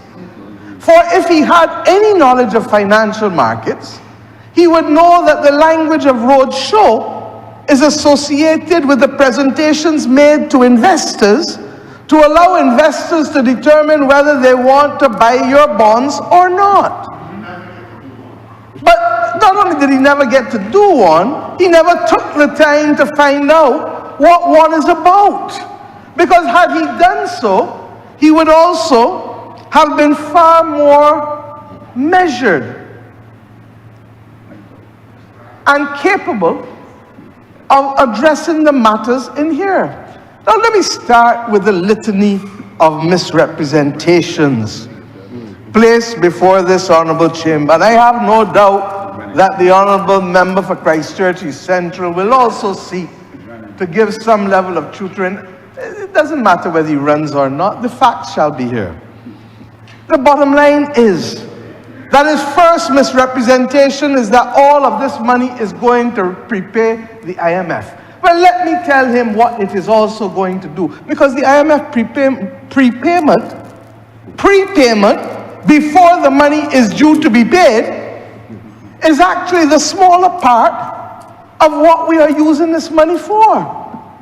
We are choosing to prepay the 2029 Euro bonds, which largely is the debt that the Democratic Labour Party left in the country, and which were the result of the restructuring that took place in 2018, and that those bonds will come to be due no later than 2029. And we have started to pay principal now. But if the government of Barbados, through liability management, can so prepay them such that we do not have to pay principal for the next 5 years, because if he had read the order paper would have shown him that the terms and conditions of access, that the principal amount of the notes will be payable in semi-annual installments during the last 5 years of the notes, commencing on the 26th of December 2030 and ending on the 26th of June 2035. Now that may be a little too high for him. But what that really means, Madam Deputy Speaker, is that we will no longer be paying principal on our debt, and that principal on this debt which we are incurring today will only start to be paid in 2030. So that you immediately remove, for the balance of this fiscal year, I believe the sum is in excess of $120 million from having to be repaid in this fiscal year. And next year, it goes to over $200 million. So that by nothing else other than being innovative, and by going to be able to pursue a level of liability management, we create the fiscal space that allows us to meet the needs of Bajans across the board without having to increase taxes. So to do. And because the honourable member, as honest a man as he is in Christchurch East Central, says the obvious thing that any Minister of Finance would say in good times and more so in bad times, that you can never guarantee that taxes will never have to be raised. But this government reduced income taxes on people in Barbados in 2019, went through a whole pandemic for 3 years, faced another $1 billion structural adjustment, and since then, we have not increased income taxes. We increased the reverse tax credit for people earning under $25,000. We also ensured that we gave people earning between $18,000 and $25,000 a reverse tax credit, increasing the numbers benefiting from that by thousands of people. And Mr. Speaker, Madam Deputy Speaker, ensuring that, how many tax-free budgets have we brought straight in a row? How many tax-free budgets have we brought straight in a row? Now, the problem with the honourable member for Christchurch South, 5 tax-free budgets straight in a row. The problem for the honourable member in Christchurch South is that he is so out of his depth on this issue that not only could he not raise his head to address the Honourable Chamber, but he continued to mislead from pillar to post. Madam Deputy Speaker, he indicated that there could not be a significant turnaround in the fortunes of Barbados. Well, let me tell you this. When the Democratic Labour Party was in office, what did the credit rating agencies do for Barbados? Downgrade after downgrade after downgrade after downgrade. Ironically, Madam Deputy Speaker, Fitch came out with a rating on our bonds today. And that, I come into that too. And B+ was the rating, consistent with the long-term foreign currency rating of the country. But I go further, Madam Deputy Speaker. The proof of the pudding is in the eating. The honourable member could not even get straight. He said that the member for Christchurch East Central said that the people offer us $2 billion. What happened and what the member said is that the bids for Barbados's bonds, where we said we only want $500 million, that $2.8 billion in bids came in. In other words, 5.6 times what we needed. And Madam Deputy Speaker, what is the significance of that?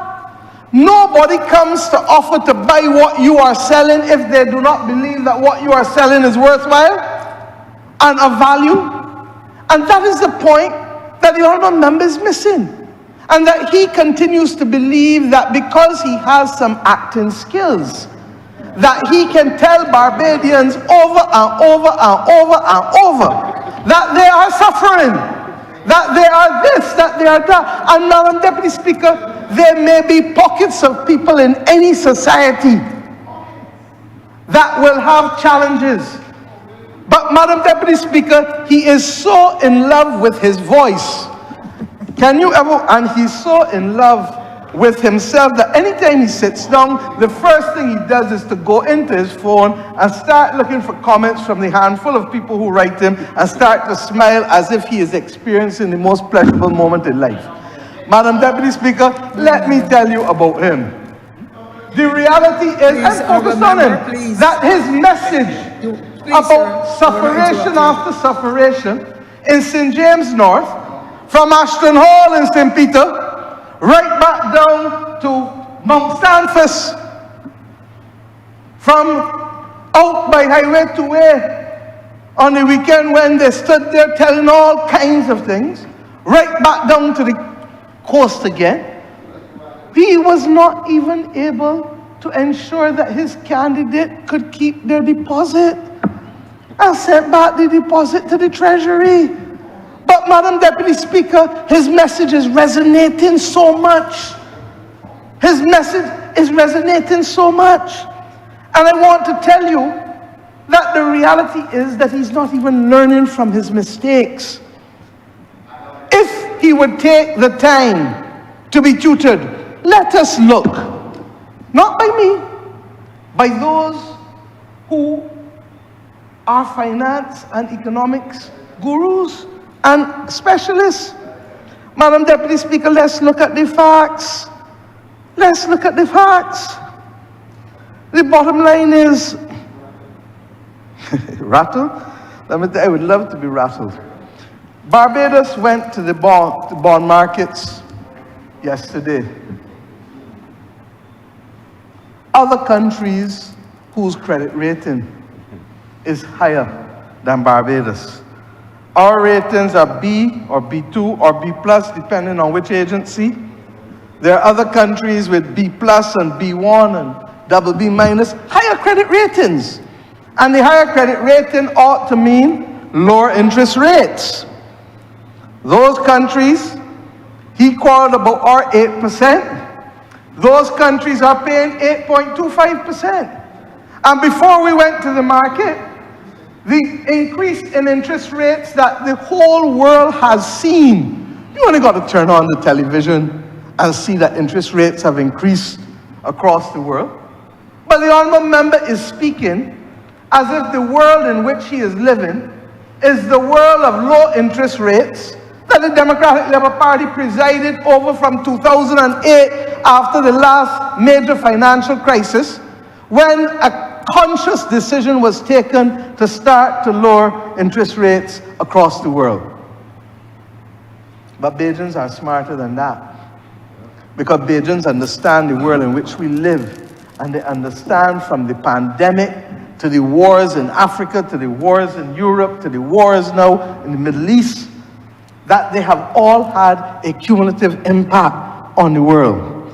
And the bottom line is that not only is our interest rate lower than countries whose credit rating is higher than ours, but let me go further, Madam Deputy Speaker.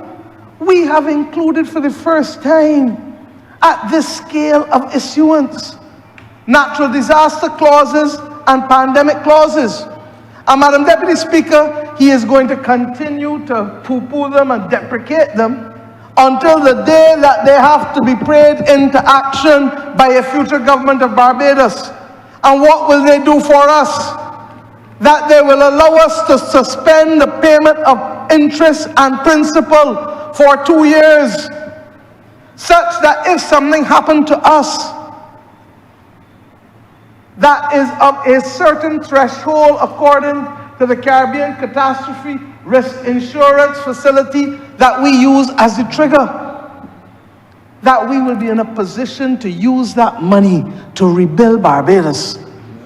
And similarly, if there is a pandemic again certified by the WHO, the World Health Organization, and in which we have to spend more than 20%, I believe, of our expenditure, we can equally seek to suspend our debt repayments. Now, Madam Deputy Speaker, the Honourable Leader of the Opposition is so out of his depth that he does not even take the time. You know, the document is only less than 6 pages to read the Bridgetown Initiative. Because if he had read it, he wouldn't say, what it is? That kind of, he called it a creature. How does the Bridgetown Initiative become a creature called by the Leader of the Opposition, who should at least acquaint himself with the affairs of this nation? For if he had, he would know that the Bridgetown Initiative is not about climate, but it is fundamentally about the reform of the financial system so that small countries like Barbados can have a fairer deal to succeed in this world. And unlike him, the Bridgetown Initiative takes context, because he takes no context. I told you earlier today that he is living in the 1960s and 70s, but I suppose if you are approaching the age of 70, you have a harkening back to your younger days. I do too. I'm approaching the age of 60, and I have come to understand that there are things upon which I must take advice, rather than to believe that Barbados must remain frozen in its time past, such that we will not be able to meet the needs of today or to build the Barbados of tomorrow by living in that age of the 1960s and 70s. Madam Deputy Speaker, it gets worse. You know, this is a man that says he wants to be heard in silence. I don't ask to be heard in silence, but I want him to know that if you want something, you must understand that you must also live it and walk it and not just preach it. Because he is so shaken that he has not been able to do that which he asked all other members of the House in here to do for him. Now the difference is that I asked for no quarter and I give none. So let us be very clear about that. And Madam Deputy Speaker, I go further. His failure to understand the Bridgetown Initiative at the very time when the world more than ever, we are coming up to the major financing for development conference in Spain next week. And that simple thing, just like the Bridgetown Initiative has advocated with natural disaster clauses, will make the difference between a country that can survive and a country that falls. Let me give you context again. When Dominica was hit by Hurricane Maria, the first major payments that Dominica had to make was not to be able to spend money on Dominicans to shelter them or to give them food. They had to go and find money to pay debt to the international institutions. Now, how in God's name can you look at people suffering? Can you look at people without shelter? Can you look at people without any capacity to take care of themselves and tell me that our first duty must be to pay somebody debt who could equally wait?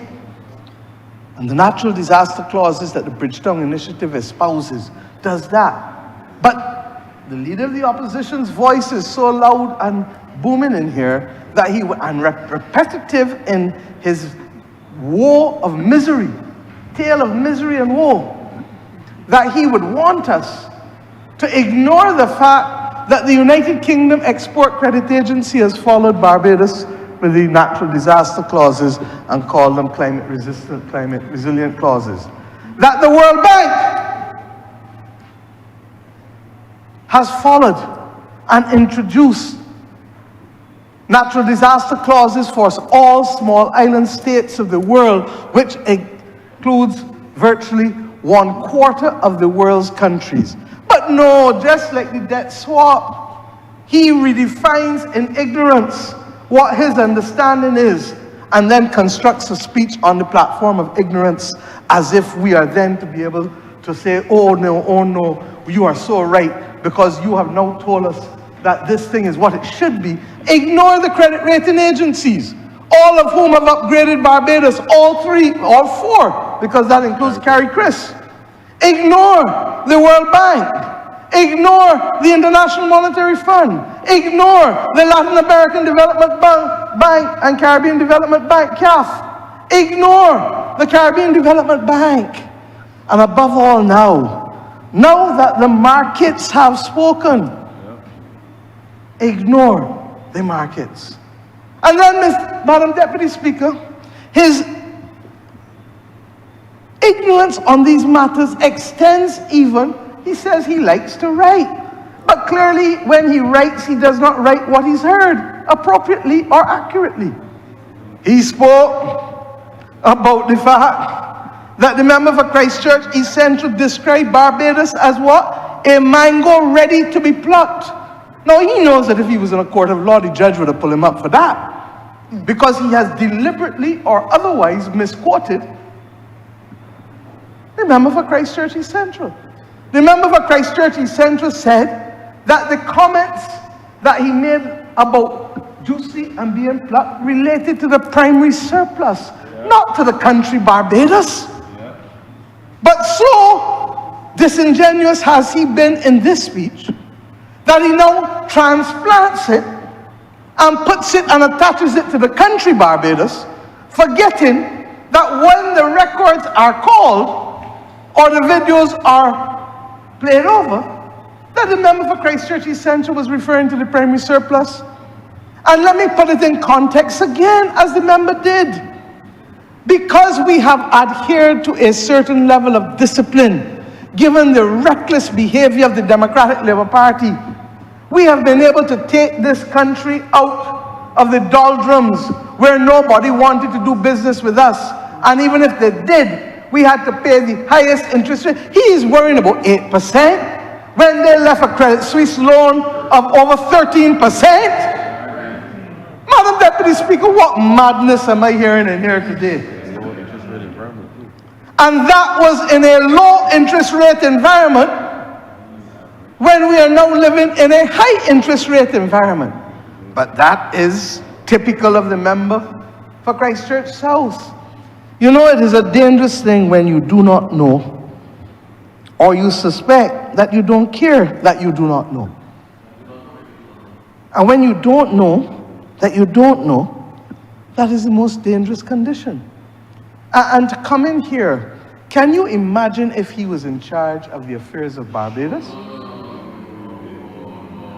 When not even a monopoly game could take his leadership. Not even a monopoly game could take his leadership. Well, all the money would disappear overnight. And the bottom line is that let him tell you that in his life, he has never used debt to be able to build. Let him tell you whether he has built his house out of cash. I know most of us in here cannot do that. Let him tell you that, like most Barbadians, he has not had to go to the bank at some point and say, let me borrow a loan and refinance and repay this loan that I got here, that if I stretch it out, my cash flow can be lower. Because that is all this government is doing. Making the government's obligations lower, such that we can do more for the people of this country and be in a position to protect them. Because should this war in the Middle East escalate, should the Straits of Hormuz remain closed, you can bet your bottom dollar that we are going to face circumstances globally that will be virtually unparalleled since becoming an independent nation, and indeed since World War II. Madam Deputy Speaker, he must be the only political leader any part of the world. No, he's a political leader of Democratic Labour Party. He is the only political leader any part of the world that can believe that the circumstances which we face globally now are not of the gravest, gravest, gravest concern. I don't mind whether he walks out as usual, Madam Deputy Speaker. The honourable member showed his hand when he spoke in the budget debate, and when he spent the first hour complaining about the licks that he got in the previous budget debate. He is as thin-skinned as he is devoid of knowledge on financial matters. Honourable member, please, if you're leaving, please be quiet.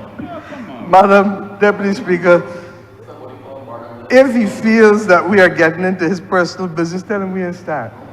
Because if he does not believe that he can be used as an example to be able to show Barbados that every citizen has at some time or another, unless born as part of the landed gentry, has had to engage in borrowing and the incurring of debt in order to be able to build development. But, Madam Deputy Speaker, I just want to say that can you imagine if this was who was in charge of the affairs of this country? And I want to thank the Honourable Member for Christchurch East Central for laying out with clarity where the government of Barbados finds itself, why we are undertaking liability management to prepay the 2029 Eurobonds, why we are equally prepaying a portion of the IMF debt, so as to give ourselves additional breathing space, fiscal space, cash flow, call it what you want to call it for the sake of the ordinary man. Because we will not have to start repaying principal until 2030, the 26th of December 2030 again. And what it allows us to do is to so efficiently manage our affairs, especially given the global turbulence that we are facing. I want to say and to share with you, you heard the member for Christchurch East Central say, we had committed to go to tender for the roadshow, a deal roadshow, because our face-to-face visits was for a non-deal roadshow. But we committed to go to tender for a deal roadshow. And within less than 24 hours, Israel bombed Iran. And anybody who knows anything about the international capital markets will know that global instability causes the markets to react. Prime Minister Liz Truss in England understood that when they delivered a budget that so offended and upset the markets that it effectively led to the implosion of her government within a matter of weeks. President Trump understood that when the announcement of his tariffs led the markets to go crazy a few months ago, and he had to readjust scheduling of timelines and discussions and all kinds of things to placate the market. But it wasn't only that first day when we decided to go to issue the tender. Once we determined that we were actually going to execute the transaction, on Monday, June the 23rd, what happened on June 22nd? The United States bombed nuclear sites in Iran. And on Sunday, there was actually consideration as to whether we would proceed or not. But we were confident that the Barbados story, one that has seen debt moving, all this talk about debt, debt has gone in Barbados to 102.4% as we speak, and is scheduled to be less than two figures by the end of the year. But let me compare it, because the honourable member gets on as if Barbados' debt is high and dangerous and thing. It is high, but it is not as high as many countries. The United States of America, according to Trade and Economics at December 2024, the US's debt to GDP ratio, 124%. France, 113%. Canada, 111%. Spain, that is hosting the Financing for Development Conference next week, 108%. Singapore, the country that almost all of us admire, the one that Errol Barrow, Right Excellent Errol Barrow, spoke of so highly, and that all across the world we know Singapore to be a beacon like a city on a hill. Singapore, 173%. And we have worked to bring ours down and are at 102.4% and will go to somewhere between 98 and 99% by the end of the year. But the member for Christchurch South will continue to echo a refrain that Barbados is in dangerous waters and Barbados is about to fall off the cliff, and that we what? The country is in resignation and in peril? What foolishness is this? Let me encapsulate it for you. A small island developing state called Barbados goes to the international capital markets for the first time in about 14 years. Goes with a credit rating lower than many. In the middle of a war that is escalating in the Middle East, that is threatening to bring us closer and closer to global instability at best and to global warfare at worst. We go to the market with a natural disaster clause and a pandemic clause that the market has never used before. You understand what I just tell you? That bonds are issued by companies and countries every day. And the market globally is not accustomed to natural disaster clauses and certainly not pandemic clauses. And not only do we go to the market, but we have 5.6 times what we are asking for, bidding for what we are offering. When we asked the others what is the definition of excellence, they said bids that are 3 times what you're asking for. And that what Barbados did was exceptional. But it is not this government, it is the country. And it is a sacrifice made by all Bajans over the last 7 years that have allowed us to be here. And I want to make that point. And I want to thank Barbadians, because without their participation and goodwill, and that is why we would not be here. And that is why we said from the beginning, 2 weeks after being elected, when the leader of the opposition was sitting on the back bench, and he was clapping and very happy to say so. Share the burden, share the bounty. And this government has not only talked the talk, but it has walked the walk.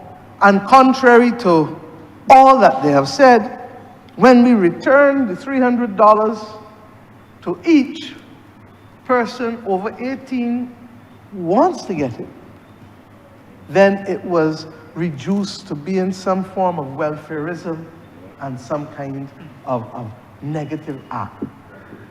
Well, I am sure that his candidate in St. James North was happy for it, because having received a $300 contribution, when the deposit was lost in the treasury, she still had $50 in her hand.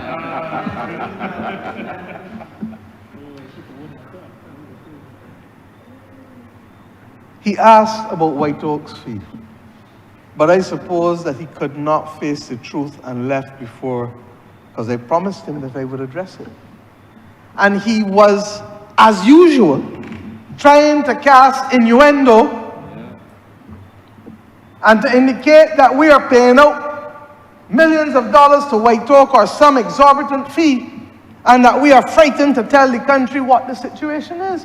Madam Deputy Speaker, what madness is this? I want to tell you in this Parliament, White Oak has had not a single dollar coming from this specific transaction that is before the Parliament of Barbados today. White Oak has been our advisors since 2018, and they provide general advice to the government of Barbados. And therefore, JP Morgan Securities has to be paid. Standard Chartered has to be paid out of this transaction, but not White Oak. But when the member is searching, if you cannot debate me on competence, if you cannot come toe-to-toe with me on competence, then where do you descend to be able to fight? Stop playing in matters that are way beyond your competence. You would have done better, you would have done better, Madam Deputy Speaker, to be able to say, I don't support it, I can't. But by the way in which he spoke, he left all to see that he could not appreciate what this debate is fundamentally about. I go back to make the point that on Friday, 84% of the people holding our 2029 Eurobonds agreed to be repaid, which will mean that $340 million of this 500 will go straight to be able to pay, repay, and prepay, I should say, those Eurobonds 2029. Of note, some of the people who are taking the prepayments have actually bid for the new bonds and are agreed to walk with us for the long haul again, rather than jump off ship. Because if you thought that Barbados was a bad risk, a poor risk, you would be jumping off the ship when you get prepaid, rather than trying to come back in and participate in the new bonds that we are offering. It is amazing. In addition, other countries have prepaid the IMF as we are doing. St. Kitts did it. Other countries have done it. And what it does is that it sends a signal to the markets and to the credit rating agencies. And why is that important? If we can, through our credit ratings, continue to reduce the cost of money to the government of Barbados, and by extension to Barbadian companies, and by extension to Barbadian individual households, as you heard the member for Christchurch East Central speak, we can reduce the interest rates for everybody who is borrowing from government to company to household. And that is what we are doing, because the Democratic Labour Party government saw us have our cost of borrowing not only rise significantly, but their actions led to companies like Sagicor re-domiciling from Barbados because they could not get a higher credit rating than the sovereign credit rating of the country. And a company that was established in this country in the middle of the 19th century, built by Bajans initially, could not withstand the weight of the incompetence of the Democratic Labour Party administration led by the former Prime Minister. Madam Deputy Speaker, what am I really hearing? I said earlier today that Sir John Stanley Bruce Dare, otherwise known as Jack Dare, told me you argue a case once in court. And I simply say to the people of Barbados that the judgment has been passed not by the people who sit on this bench, not by the members of the Barbados Labour Party, but by all independent actors, many of whom, as the Bajans would say, don't rise at none of us, and therefore don't owe us anything. And when you have the independent players outside passing judgment, not just to speak, but to put their money where their mouth is, to express confidence, to give us almost 6 times in bids what we were looking for, and to drive down the price. And then on the day after the bonds are issued, today, to be trading above par, such that the effective yield is between 7.93 and 7.95% now, even below the 8%. I don't know what more we can do to advise, help the Democratic Labour Party, but I do know what we can do to protect the people of Barbados from the Democratic Labour Party. And that is to keep them far, far from the management of the financial and economic affairs of this nation. I ask this Honourable Chamber to remember, I know what it is to be a member of this Parliament when the order paper came down late with the Credit Suisse loan. And when, I think it started at 9%, at an even higher rate than these bonds are at a time of low interest rates. And I know what it is to have seen us not be able to get help from anywhere. And I say to this Honourable Chamber, this government may not be perfect, and it makes no assertion to be. If you know me, You know that is not my style. But what we have done is to come to work and work with Bajans from the labor movement, the private sector, households, and across the board to help restructure under the Barbados Economic Restructuring and Transformation Program 1 and 2, and to put us in a position where we have regained the confidence of the international and regional communities in the management of our fiscal and economic affairs. We have reduced unemployment to 6.3%. But as I have said recently, the fact that we are now at the lowest ever unemployment rate in the history of this country will not stop us from doing all that we can to address underemployment and to go even further below the 6.3%.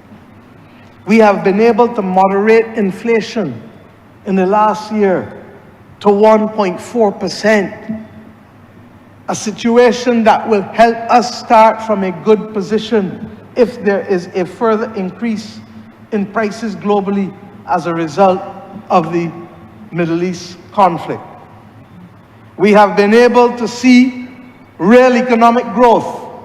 And in the Caribbean community last year, there were only 2 countries who had more than 4% growth, and Barbados was one of them. And I go further. The truth of the pudding is always in the proof of the pudding is always in the eating. This government remains committed to bringing our debt to GDP ratio down to 60% by 2035-36. Barring no major disasters globally. And what is significant is that we have been faithful in that. And who have we chosen in most instances to prepay and repay debt to first? The Bajans, to the pensioners, to the people who had to take bonds of one type or another. And while there's still some bonds there, we have prepaid debt every year in the last 2 years. And we are committed to putting more money in the hands of Bajans, which is why we have seen savings rise and domestic excess liquidity in this country rise. In simple terms, we have put more money in people's pockets. But listening to the Honourable Member for Christchurch South, you would not believe that there have been 3 salary increases in the last 7 years. You would not believe that the minimum wage has been set and gone up since then. And that while things may not be how things were at some point in the past, it is not because of the management of our economy. It is because the world in which we live now is facing polycrises. In other words, crisis after crisis after crisis after crisis. And I know, because as Prime Minister, every time I think we're ready to turn the corner and move fast, something happens globally. We did the debt restructuring. Within 2 months, bam, COVID came. We get out of COVID after 3 years, bam, the Russia-Ukraine war came, and immediately oil prices and supply chains disrupted. Food prices up, inflation up. We get into the point where we moderate inflation, we got unemployment right down, and bam, Middle East gone mad, and Israel and the USA seeking to bomb Iran, and Iran bombing back. Airspace shut down in the UAE. And let me say for the record, our Ministry of Foreign Affairs has been in deep contact on a regular basis the last 2 days with the citizens of Barbados who are in the UAE through our embassy there, and we've asked them also to have oversight for those who may be in Qatar or in Saudi Arabia, because we are conscious that the Hajj would have just taken place and some people may still be there in the Gulf states and may not yet have returned to Barbados. So that this is not normal circumstances. We have a minister out there, the Honourable Member for St. Michael North, and we have been working assiduously to see how we can get back in, because British Airways pulled their flights from since Sunday.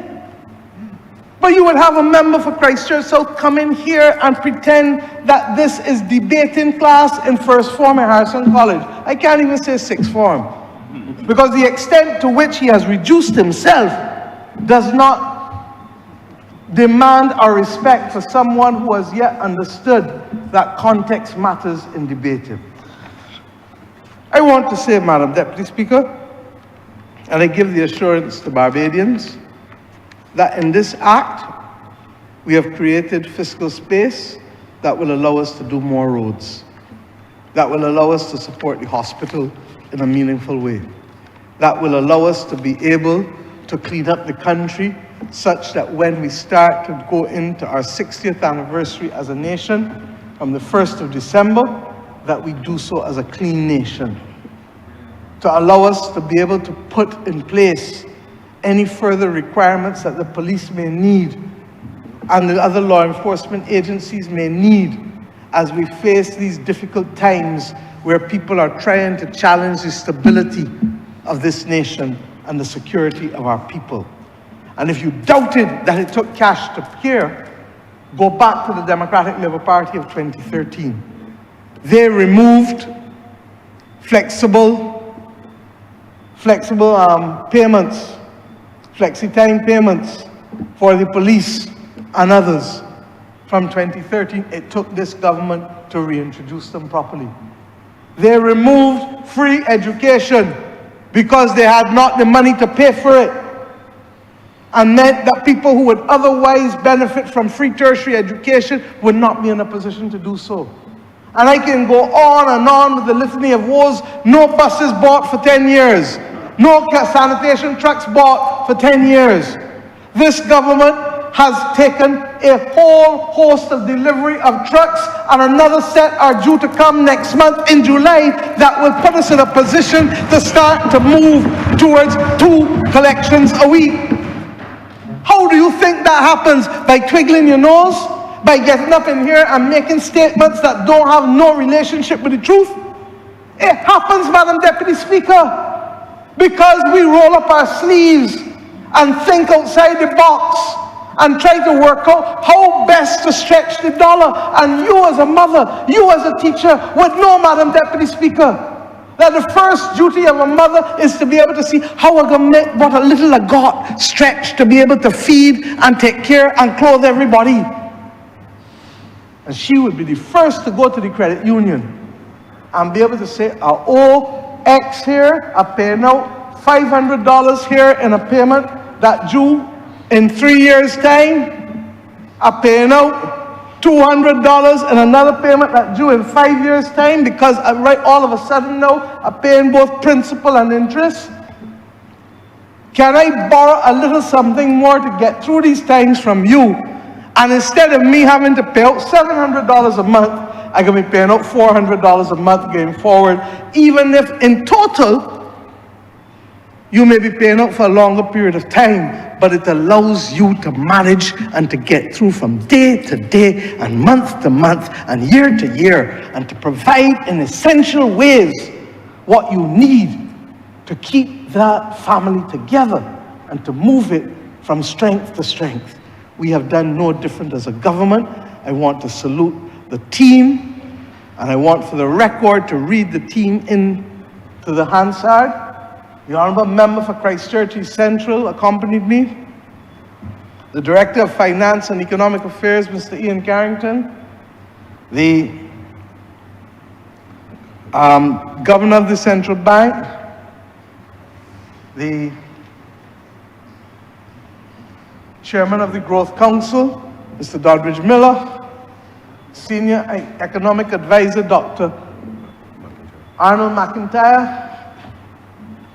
The advisor on tax, and particularly the global minimum tax, and therefore our stability in terms of our fiscal flows, Mr. Pascal Santana. White Oak, through David Nagoski and Sebastian Espinosa. And of course, the teams that supported us at Capitol. The Permanent Secretary in the Ministry of Finance, Ms. Nancy Headley, Mrs. Nancy Headley, and the head of the debt unit, Ms. Antonina Innes. And from Central Bank, what's Nichelle's last name? Nichelle Yearwood, who has done an outstanding job for us in helping us to manage the joint economic group on a monthly basis. You know why I am so emotional today, Madam Deputy Speaker? Because all of those names I told you, if you think that that was the only duty they have in Barbados, you lie. Every member in this parliament would know that they are always calling the Director of Finance and Economic Affairs and the PS Finance. Half of them would tell you that they have to be calling the Chairman of the Growth Council for those who work in the productive sectors, or the Senior Economic Advisor. All of these people are carrying multiple duties. But if we were in a developed country or a larger developing country, do you know that the only thing they would be doing is this and this alone with respect to the management of debt and the management of the fiscal affairs of the country? So we owe them a huge debt of gratitude. And as you heard from the minister, this was not no joyride. To move from Boston to New York to London and Paris all in 4 days takes a toll on the human body. 2 days on planes, 2 days on trains.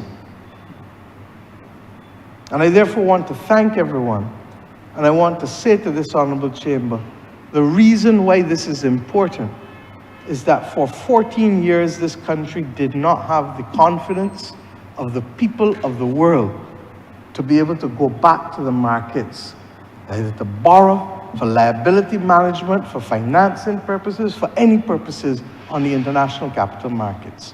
And not only did we do so in the middle of a war and conflict, but we have done so securing a better interest rate than countries who have a better credit rating than Barbados.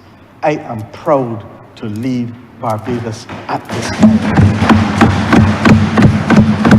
And I am happy to support this resolution. And I thank all honourable members for their support as we go forward. I'm obliged to you, Madam Deputy Speaker. Honourable member for Christchurch.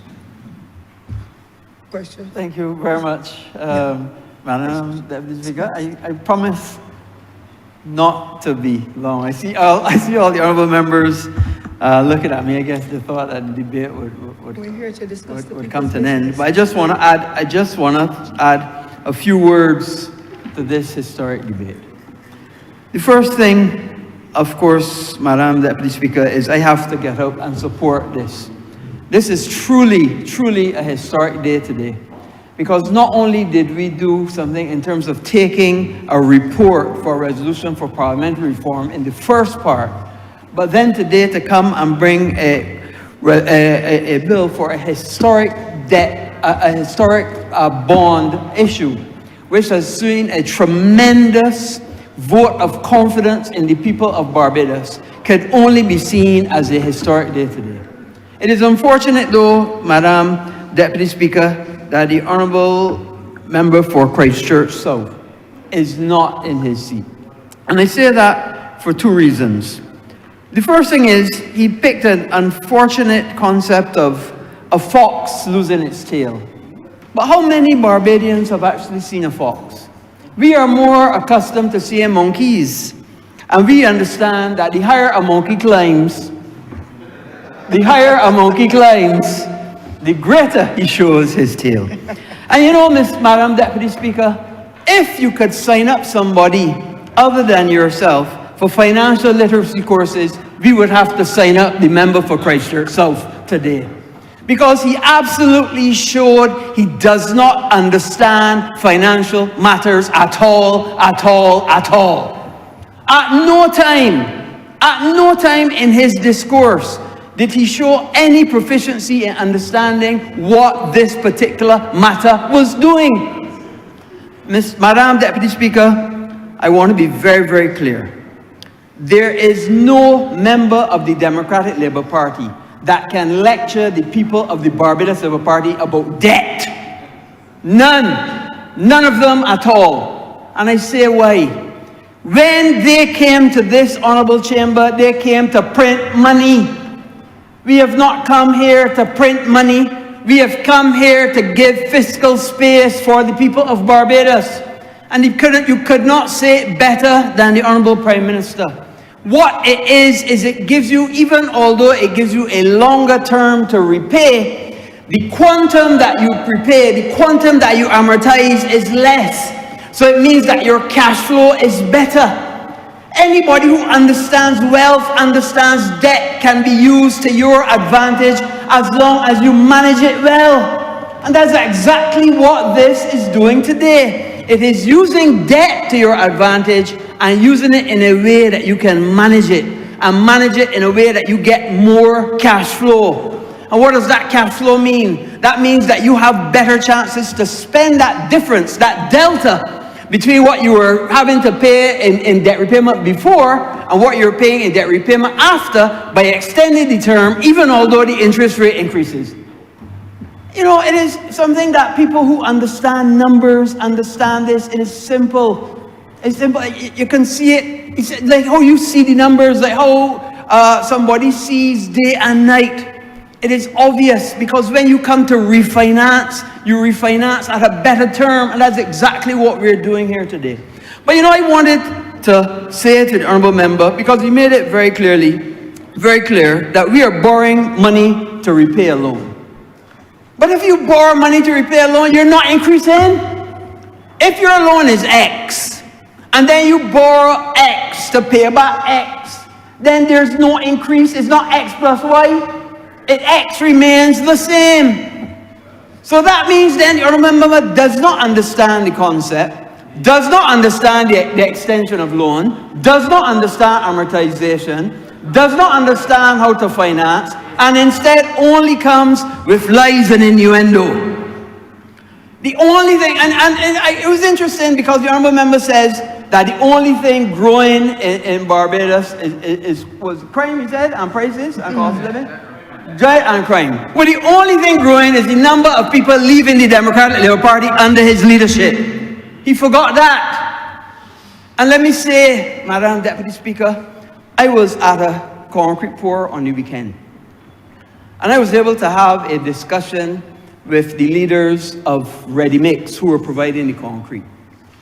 And they made it pellucidly clear to me that the quantum of concrete that they are selling per month is 3 times what they did under the previous administration. 3 times what they did. And he said in some months under the previous administration, it was even more, because there was even less concrete because there was no growth. I can put it another way. Economists look and tell you, you can measure the growth of a country by the number of cranes. There are cranes all across this country. There's cranes in Bay Street.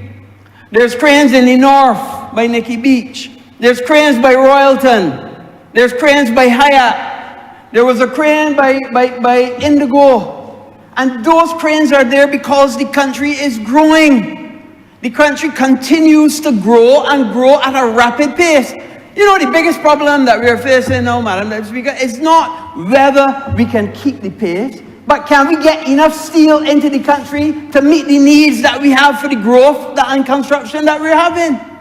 And those are the kinds of problems that we have. Good problem to have. Can we get enough sand? Can we get enough grit to meet the needs for the concrete so that we can continue to grow this country? You know, this obviously, Madam Deputy Speaker, is a sign of confidence. Confidence not only in our Prime Minister, and I want to commend the Prime Minister and her team, the Minister in the Ministry of Finance, and all those who were involved in being able to getting this as a benefit for the people of Barbados. And this is definitely a benefit. But this shows confidence. And let me say, Madam Deputy Speaker, people don't go and pick up 10, 20, 30, or $40 million just so. They do their research. They research the government. They research the leader. They research the performance of the government and of the economy. And the reason that they would have put that confidence in us, because they look and they see that we are on the correct trajectory. We are on the right path to make things better for Barbados. And making things better for Barbados is for all Barbadians. And we will continue every single day to improve Barbados and to make things better, because that is why we have come to office. We have not come to office to print money. We have not come to office to watch Barbados go under. We have not come to office to see downgrade after downgrade. We came to save the Barbados dollar. We came to save Barbados from the dastard Democratic Labour Party. And it's unfortunate that the Democratic Labour Party now finds itself in the position that it is in. It is unfortunate that the Democratic Labour Party took us down the rabbit hole. And we came to a time in this country where we needed bold and courageous leadership. We found that leader in the Honourable Prime Minister. We came to a time in Barbados where we've had somebody who was prepared to make the tough decisions, who was prepared to save Barbados, who was prepared to say to the international world, we know what we have to do, and give us a chance to do it. And we have done it. And we have done it through the support of not only those that help us, not only those that advise us, but also those that have shown that confidence in us. And we will continue to do it every day, because this is a labor of love. This is not a labor just to say who wants office or who wants power. That's not why we do it. We do it because it's a labor of love for the people of Barbados. And by extension, always forever, the Barbados Labour Party. Madam Deputy Speaker, I'm obliged. Honourable member. Thank you very much, Madam Deputy Speaker. And I want to commend the contribution from the Honourable Prime Minister and that of the Honourable Member for Christchurch West. I think we've had an extremely good debate on this particular resolution. There's really not much left for me to say, Madam Deputy Speaker, but just to give the country the assurance that the government we've shown up for duty, we will continue to do so, and therefore, with those very few words, Madam Deputy Speaker, I beg to move that this resolution do not pass. Honourable members.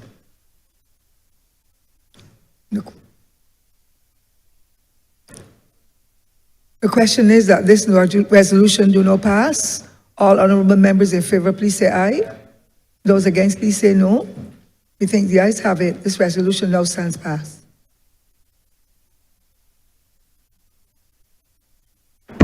Madam Deputy Chair, Madam Deputy Speaker, with that we've come to the end of our business for today, and I therefore beg to move that Parliament do now be adjourned until Tuesday, 1st of July at 10 a.m. The question is that this honourable chamber now stands suspended until, adjourned, excuse me, until Tuesday, the 1st of July, 2025 at 10 in the morning.